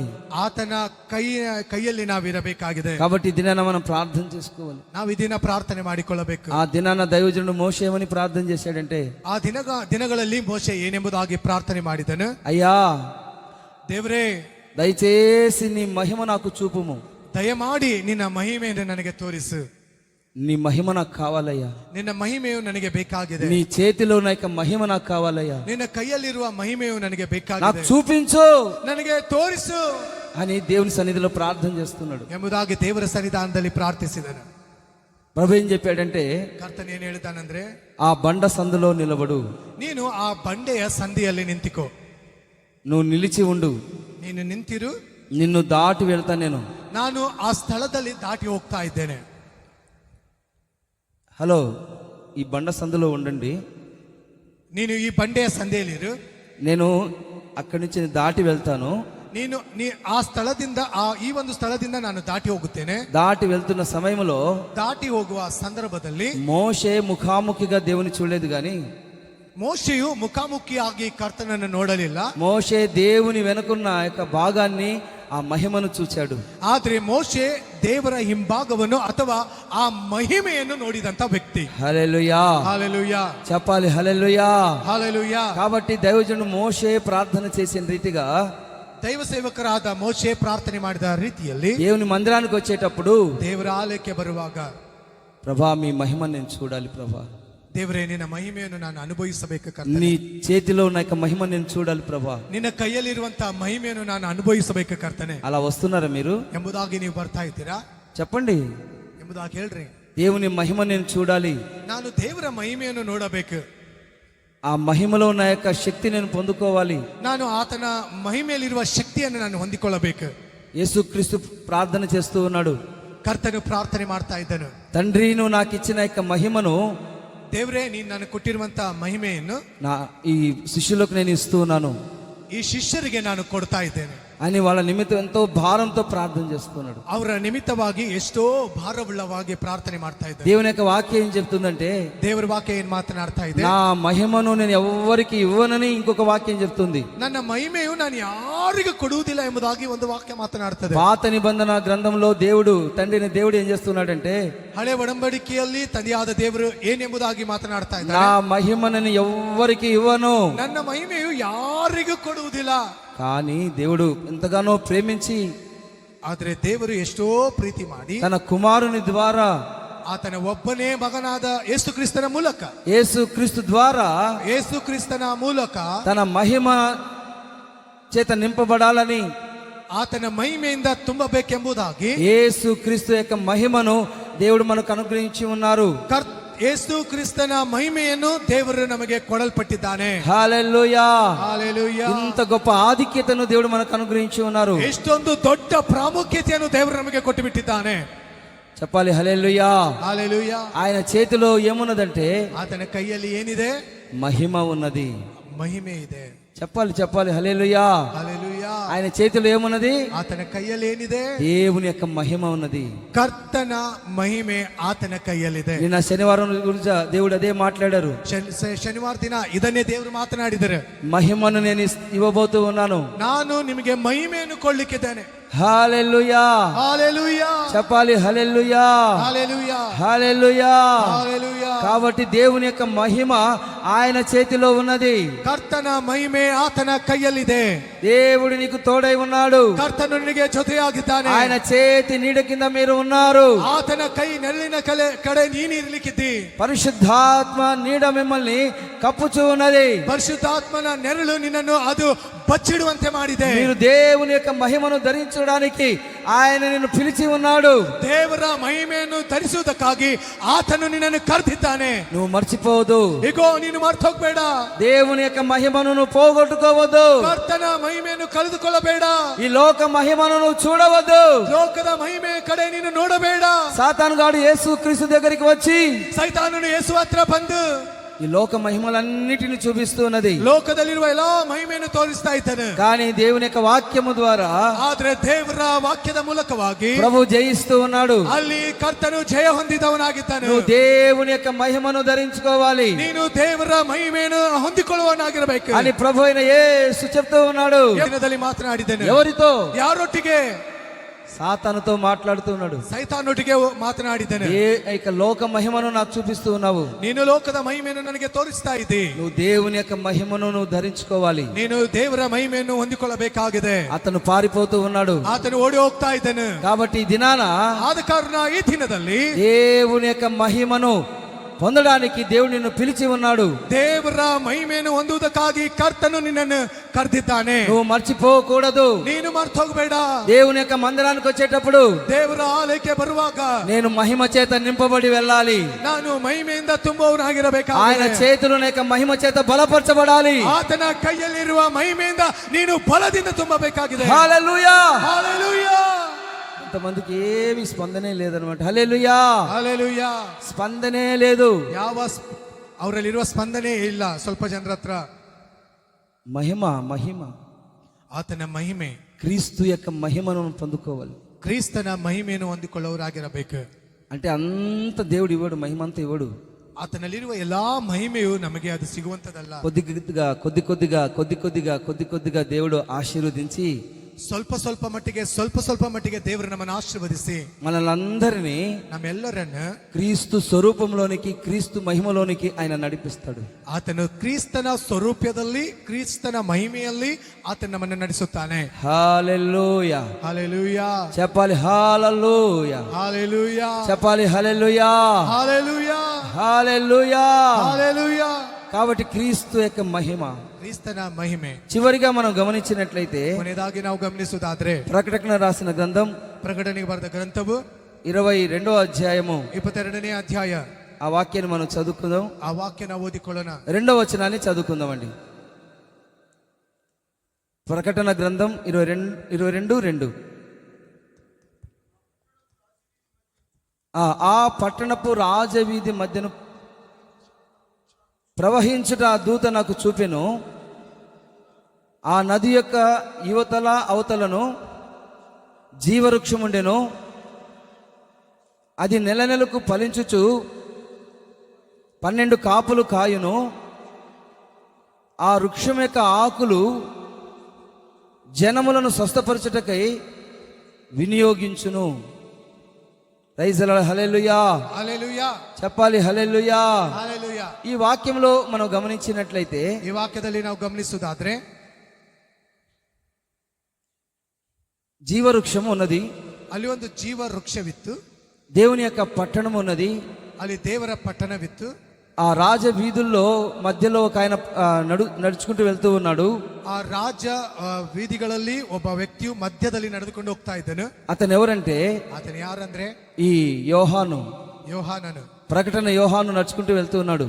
ಪ್ರಕಟಣೆ ಯೋಹಾನನು ಅಲ್ಲಿ ನಡೆದುಕೊಂಡು ಹೋಗ್ತಾ ಇದ್ದನು. ఎక్కడ నడుచుకుంటూ వెళ్తున్నాడు? ಅವನು ಎಲ್ಲಿ ನಡೆದು ಹೋಗ್ತಾ ಇದ್ದನು? దేవుని పట్టణంలో, ಅವನು ದೇವರ ಪಟ್ಟಣದಲ್ಲಿ, రాజ వీధుల్లో, ರಾಜ ಮಾರ್ಗದಲ್ಲಿ, ఆ మధ్యలో వెళ్తూ ఉన్నాడు. ಅವನು ಮಧ್ಯ ಭಾಗದಲ್ಲಿ ನಡೀತಾ ఒక ಇದ್ದನು. దేవదూత వచ్చింది, ಒಂದು ದೇವದೂತ ಬಂತು, ఒకటి చూపిస్తుందంట. ಒಂದು ದರ್ಶನ ಕೊಡ್ತಾ ಇತ್ತು. ఒక నది ఉన్నదంట. ಒಂದು ನದಿ ಇತ್ತು. ఆ నది యొక్క అవతల యువతల ಆ ನದಿಯ ಆ ಭಾಗದಲ್ಲಿ ಮತ್ತು ಈ ಭಾಗದಲ್ಲಿ ఒక జీవవృక్షం ఉన్నదంట. ಒಂದು ಜೀವ ವೃಕ್ಷವಿತ್ತು. అది నెలకు ఫలించుచు ಅದು 12 ತಿಂಗಳು ಫಲ ಕೊಡುತ್ತಾ 12 కాపులు కాస్తున్నదన్నమాట. 12 ರೀತಿಯ ಫಲವನ್ನು ಅದು ಕೊಡುವಂತದಾಗಿತ್ತು. ఆ వృక్షం యొక్క ఆకులు, ಆ ಒಂದು ವೃಕ್ಷದ ಎಲೆಗಳು జనములందరినీ స్వస్థపరిచి వినియోగిస్తున్నారంట.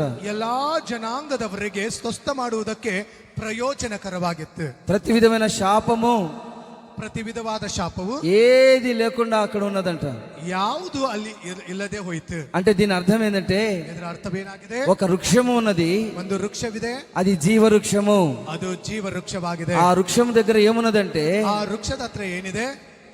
దేవుని యొక్క వాక్యంలో మనం గమనించినట్లయితే, ದೇವರ ವಾಕ್ಯವನ್ನು ನಾವು ಗಮನಿಸುವುದಾದ್ರೆ నిత్యము నిలిచే ఆ యొక్క నీడ, ಅದು ಸದಾಕಾಲ ನಿಲ್ಲುವಂತ ನೆರಳು. హల్లెలూయా, ಹಲ್ಲೆಲೂಯಾ, చెప్పాలి. హల్లెలూయా. ಹಲ್ಲೆಲೂಯಾ. ఆ నీడలో మనం ఉండాలి. ಆ ನೆರಳಿನಲ್ಲಿ ನಾವಿರಬೇಕಾಗಿದೆ. రాబోతున్న యొక్క దినాలలో ಬರುವಂತ ದಿನಮಾನಗಳಲ್ಲಿ ఆ దేవుని యొక్క పట్టణములో, ದೇವರ ಪಟ್ಟಣದಲ್ಲಿ జీవవృక్షం అనే యొక్క వృక్షం కింద మనం ఉండాలి. ಜೀವ ವೃಕ್ಷದೆಂಬ ಆ ವೃಕ್ಷದ ಕೆಳಗಡೆ ನಾವಿರಬೇಕಾಗಿದೆ. అనేక మంది ఆ జీవవృక్షం కింద వస్తారు. ಅನೇಕರು ಆ ವೃಕ್ಷದ ಕೆಳಭಾಗದಲ್ಲಿ ಬರಲಿಕ್ಕಿದ್ದಾರೆ. ఆ ఆకుల ద్వారా స్వస్థత పొందుకుంటారు. ಆ ಎಲೆಗಳ ಮೂಲಕವಾಗಿ ಸ್ವಸ್ಥತೆಯನ್ನು ಹೊಂದಲಿಕ್ಕಿದ್ದಾರೆ. అది దాని పరిస్థితిని మనం గమనించినట్లయితే, ಅದರ ಪರಿಸ್ಥಿತಿಯನ್ನು ನಾವು ಗಮನಿಸುವುದಾದ್ರೆ నెల నెల ఫలిస్తూ ఉంటదంట. 12 ತಿಂಗಳ ಕಾಲಾವಧಿಯಲ್ಲಿ ಅದು ಫಲ ಕೊಡುವಂತದಾಗಿತ್ತು. 12 కాపులు కాస్తాయంట. ಅದು 12 ರೀತಿಯಾದ ಫಲವನ್ನು ಕೊಡ್ತಾ ಇತ್ತು. అది ఎల్లప్పుడూ కాస్తూనే ఉంటుంది. ಸದಾ ಕಾಲ ಫಲ ಕೊಡುವ ವೃಕ್ಷವಾಗಿತ್ತದು. అది జీవవృక్షము. ಅದು ಜೀವ ವೃಕ್ಷವಾಗಿತ್ತು. అంటే నిత్యము జీవించే ఆ యొక్క జీవితము, ಅದು ಸದಾ ಕಾಲ ಜೀವಿಸುವಂತ ಜೀವನವಾದಾಗಿತ್ತು. అది దేవుని యొక్క నీడ. ಅದು ದೇವರ ನೆರಳಾಗಿದೆ. దాని కొరకు మనం ఎదురు చూడాలి. ಅದಕ್ಕಾಗಿ ನಾವು ಎದುರು ನೋಡ್ತಾ ಇರಬೇಕಾಗಿದೆ. హల్లెలూయా. హల్లెలూయా. నిత్యమైన నీడలో నేను ఉండాలి. ಸದಾಕಾಲ ಆತನ ನೆರಳಿನಲ್ಲಿ ನಾವಿರಬೇಕಾಗಿದೆ. ఇది ఆధిక్యమైన నీడ. ಇದು ಅಧಿಕ್ಯವಾದ ನೆರಳಾಗಿದೆ. ఇది గొప్ప నీడ ఉన్నది. ಇದು ದೊಡ್ಡ ನೆರಳಾಗಿದೆ. ಇದು పరలోకమందు మనం అనుభవించాలి ಪರಲೋಕದಲ್ಲಿ ನಾವು ಅನುಭವಿಸಬೇಕಾಗಿದೆ అని ఆశ కలిగి ಎಂಬುದಾಗಿ ಆಸೆ ಪಟ್ಟವರಾಗಿ దాని కొరకు మనం ఏం చేయాలంటే ಅದಕ್ಕಾಗಿ ನಾವೇನ್ ಮಾಡಬೇಕು? నిత్య పరలోకపు నీడలో ಸದಾಕಾಲ ಪರಲೋಕದ ನೆರಳಿನಲ್ಲಿ దాని కొరకు మనం ఎదురు చూడాలి. ನಾವು ಅದಕ್ಕಾಗಿ ಎದುರು ನೋಡ್ತಾ ಇರಬೇಕಾಗಿದೆ. హల్లెలూయా. హల్లెలూయా. చెప్పాలి హల్లెలూయా. హల్లెలూయా. హల్లెలూయా. హల్లెలూయా. చెప్పాలి హల్లెలూయా. హల్లెలూయా. ఆ నీడను మనము ఆశ్రయించాలి. ಆ ನೆರಳನ್ನು ನಾವು ಆಶ್ರಯ ಪಡುವವರಾಗಿರಬೇಕು. దేవుని యొక్క వాక్యం ఏం చెప్తుందంటే ಕರ್ತನ ವಾಕ್ಯ ಏನ್ ಮಾತನಾಡ್ತಾ ಇದೆ? ఈ లోక సంబంధమైన ఇండ్లు శాశ్వతం కాదు. ಲೋಕದಲ್ಲಿರುವ ಮನೆ ಶಾಶ್ವತವಾದದಲ್ಲ. ఈ లోక సంబంధమైన చెట్ల నీడలు శాశ్వతం కాదు. ಲೋಕದಲ್ಲಿರುವ ಗಿಡ ಮರಗಳು ಶಾಶ್ವತವಾದದಲ್ಲ. డబ్బు అనే నీడ శాశ్వతం కాదు. ನಮ್ಮಲ್ಲಿರುವ ಹಣ ಅದು ಶಾಶ್ವತವಾದದಲ್ಲ. ఈ పొలాలు శాశ్వతం కాదు. ಈ ಹೊಲಗಳು ಶಾಶ್ವತವಾದದಲ್ಲ. శాశ్వతమైన దేవుని యొక్క నీడ ఆ జీవ వృక్షములో ఉన్నది. ಶಾಶ್ವತವಾದ ದೇವರ ಆ ನೆರಳು ಆ ಜೀವ ವೃಕ್ಷದಲ್ಲಿದೆ. దాని కొరకు మనం ఏం చేయాలంటే ಅದಕ್ಕಾಗಿ ನಾವೇನ್ ಮಾಡಬೇಕು? ప్రభువా ಕರ್ತನೇ సహాయం చేయండి, ನನಗೆ ಸಹಾಯ ಮಾಡು, మీ నీడలో నేను ఉండాలి ನಿನ್ನ ನೆರಳಿನಲ್ಲಿ ನಾನು ಇರಬೇಕಯ್ಯ అని దేవుని యొక్క సన్నిధిలో ప్రార్థన చేసుకోవాలి. ನಾವು ದೇವರ ಸನ್ನಿಧಾನದಲ್ಲಿ ವಿಜ್ಞಾಪನೆ ಮಾಡಬೇಕು. హల్లెలూయా. హల్లెలూయా. హల్లెలూయా. హల్లెలూయా. హల్లెలూయా. హల్లెలూయా. దేవుని యొక్క వాక్యంలో మనం గమనించినట్లయితే ಕರ್ತನ ವಾಕ್ಯದಲ್ಲಿ ನಾವು ಗಮನಿಸುವುದಾದ್ರೆ ఆ ప్రసంగికి రాసిన గ్రంథంలో ಪ್ರಸಂಗಿ ಬರೆದ ಗ್ರಂಥದಲ್ಲಿ నీడవలే దినములు వ్యర్థముగా గడుపుచున్నాను నేను. ನಾನು ದಿನಗಳನ್ನು ವ್ಯರ್ಥವಾಗಿ ಕಳೀತಾ ಇದ್ದೇನೆ. భూనివాసుల కాలం నీడెంత అస్థిరము. ಭೂನಿವಾಸಿಗಳು ವಿಸ್ತಾರ ಮಾಡುವ ಅಸ್ಥಿಗಾರವು స్థిరముగా ఉన్నవాడు ఒక్కడును లేడు. ಸ್ಥಿರವಾಗಿರುವವನು ಒಬ್ಬನೂ ಇಲ್ಲ. కానీ ಆದರೆ శాశ్వతమైన నీడ ಶಾಶ್ವತವಾದ ನೆರಳು ఆయనే ఉన్నాడని దేవుని యొక్క వాక్యం సెలవిస్తూ ఉన్నది. ಆತನೇ ಆಗಿದ್ದಾನೆ ಎಂಬುದಾಗಿ ದೇವರ ವಾಕ್ಯ ಮಾತನಾಡ್ತಾ ಇದೆ. హల్లెలూయా. హల్లెలూయా. చెప్పాలి హల్లెలూయా. హల్లెలూయా. కాబట్టి దాని కొరకు మనము ప్రయాసపడాలి. ಅದರ ನಿಮಿತ್ತವಾಗಿ ನಾವು ಪ್ರಯಾಸ ಪಡುವವರಾಗಿರಬೇಕು. ప్రయాసపడాలంటే ಪ್ರಯಾಸ ಪಡಬೇಕೆಂದ್ರೆ మనం ఏం చేయాలి? ನಾವೇನ್ ಮಾಡ್ಬೇಕು? మొట్టమొదటిగా ಮೊದಲನೇದಾಗಿ దేవుడే నీకు గొప్ప నీడగా ఉండాలి. ದೇವರೇ ನಿನಗೆ ದೊಡ್ಡ ನೆರಳಾಗಿರಬೇಕಾಗಿದ್ದಾನೆ. కృపయే నీకు నీడగా ఉండాలి. ಕೃಪೆ ನಿನಗೆ ನೆರಳಾಗಿರಬೇಕಾಗಿದೆ. దేవుడే నీకు పర్ణశాలగా ఉండాలి. ದೇವರೇ ನಿನಗೆ ಪರಮಶಾಲಿಯಾಗಿರಬೇಕು. దేవుని యొక్క చేతి నీడలోను ఉండాలి. ದೇವರ ಕೈ ಕೆಳಗೆ ನೀವು ವಾಸ ಮಾಡಬೇಕಾಗಿದೆ. చివరిగా మనం గమనించినట్లయితే ಕೊನೆಯದಾಗಿ ನಾವು ಗಮನಿಸುವುದಾದ್ರೆ దేవుడే మనకు శాశ్వతుడైన నివాస స్థలముగా ఉన్నాడు. ದೇವರೇ ನಮಗೆ ಶಾಶ್ವತವಾದ ನಿವಾಸ ಸ್ಥಳವಾಗಿದ್ದಾನೆ. దాని కొరకు మనం తీర్మానం చేసుకోవాలి. ಅದಕ್ಕಾಗಿ ನಾವು ತೀರ್ಮಾನ ಮಾಡಿಕೊಳ್ಳಬೇಕು. అందరూ మోకరించి కళ్ళు మూసినట్లయితే ಎಲ್ಲರೂ ಮೊಣಕಾಲೂರಿ ಕಣ್ಣುಗಳು ಮುಚ್ಚುವುದಾದ್ರೆ ప్రభు సన్నిధిలో ప్రార్థన చేసుకుందాం. ಕರ್ತನ ಸನ್ನಿಧಾನದಲ್ಲಿ ಪ್ರಾರ್ಥನೆ ಮಾಡಿಕೊಳ್ಳೋಣ.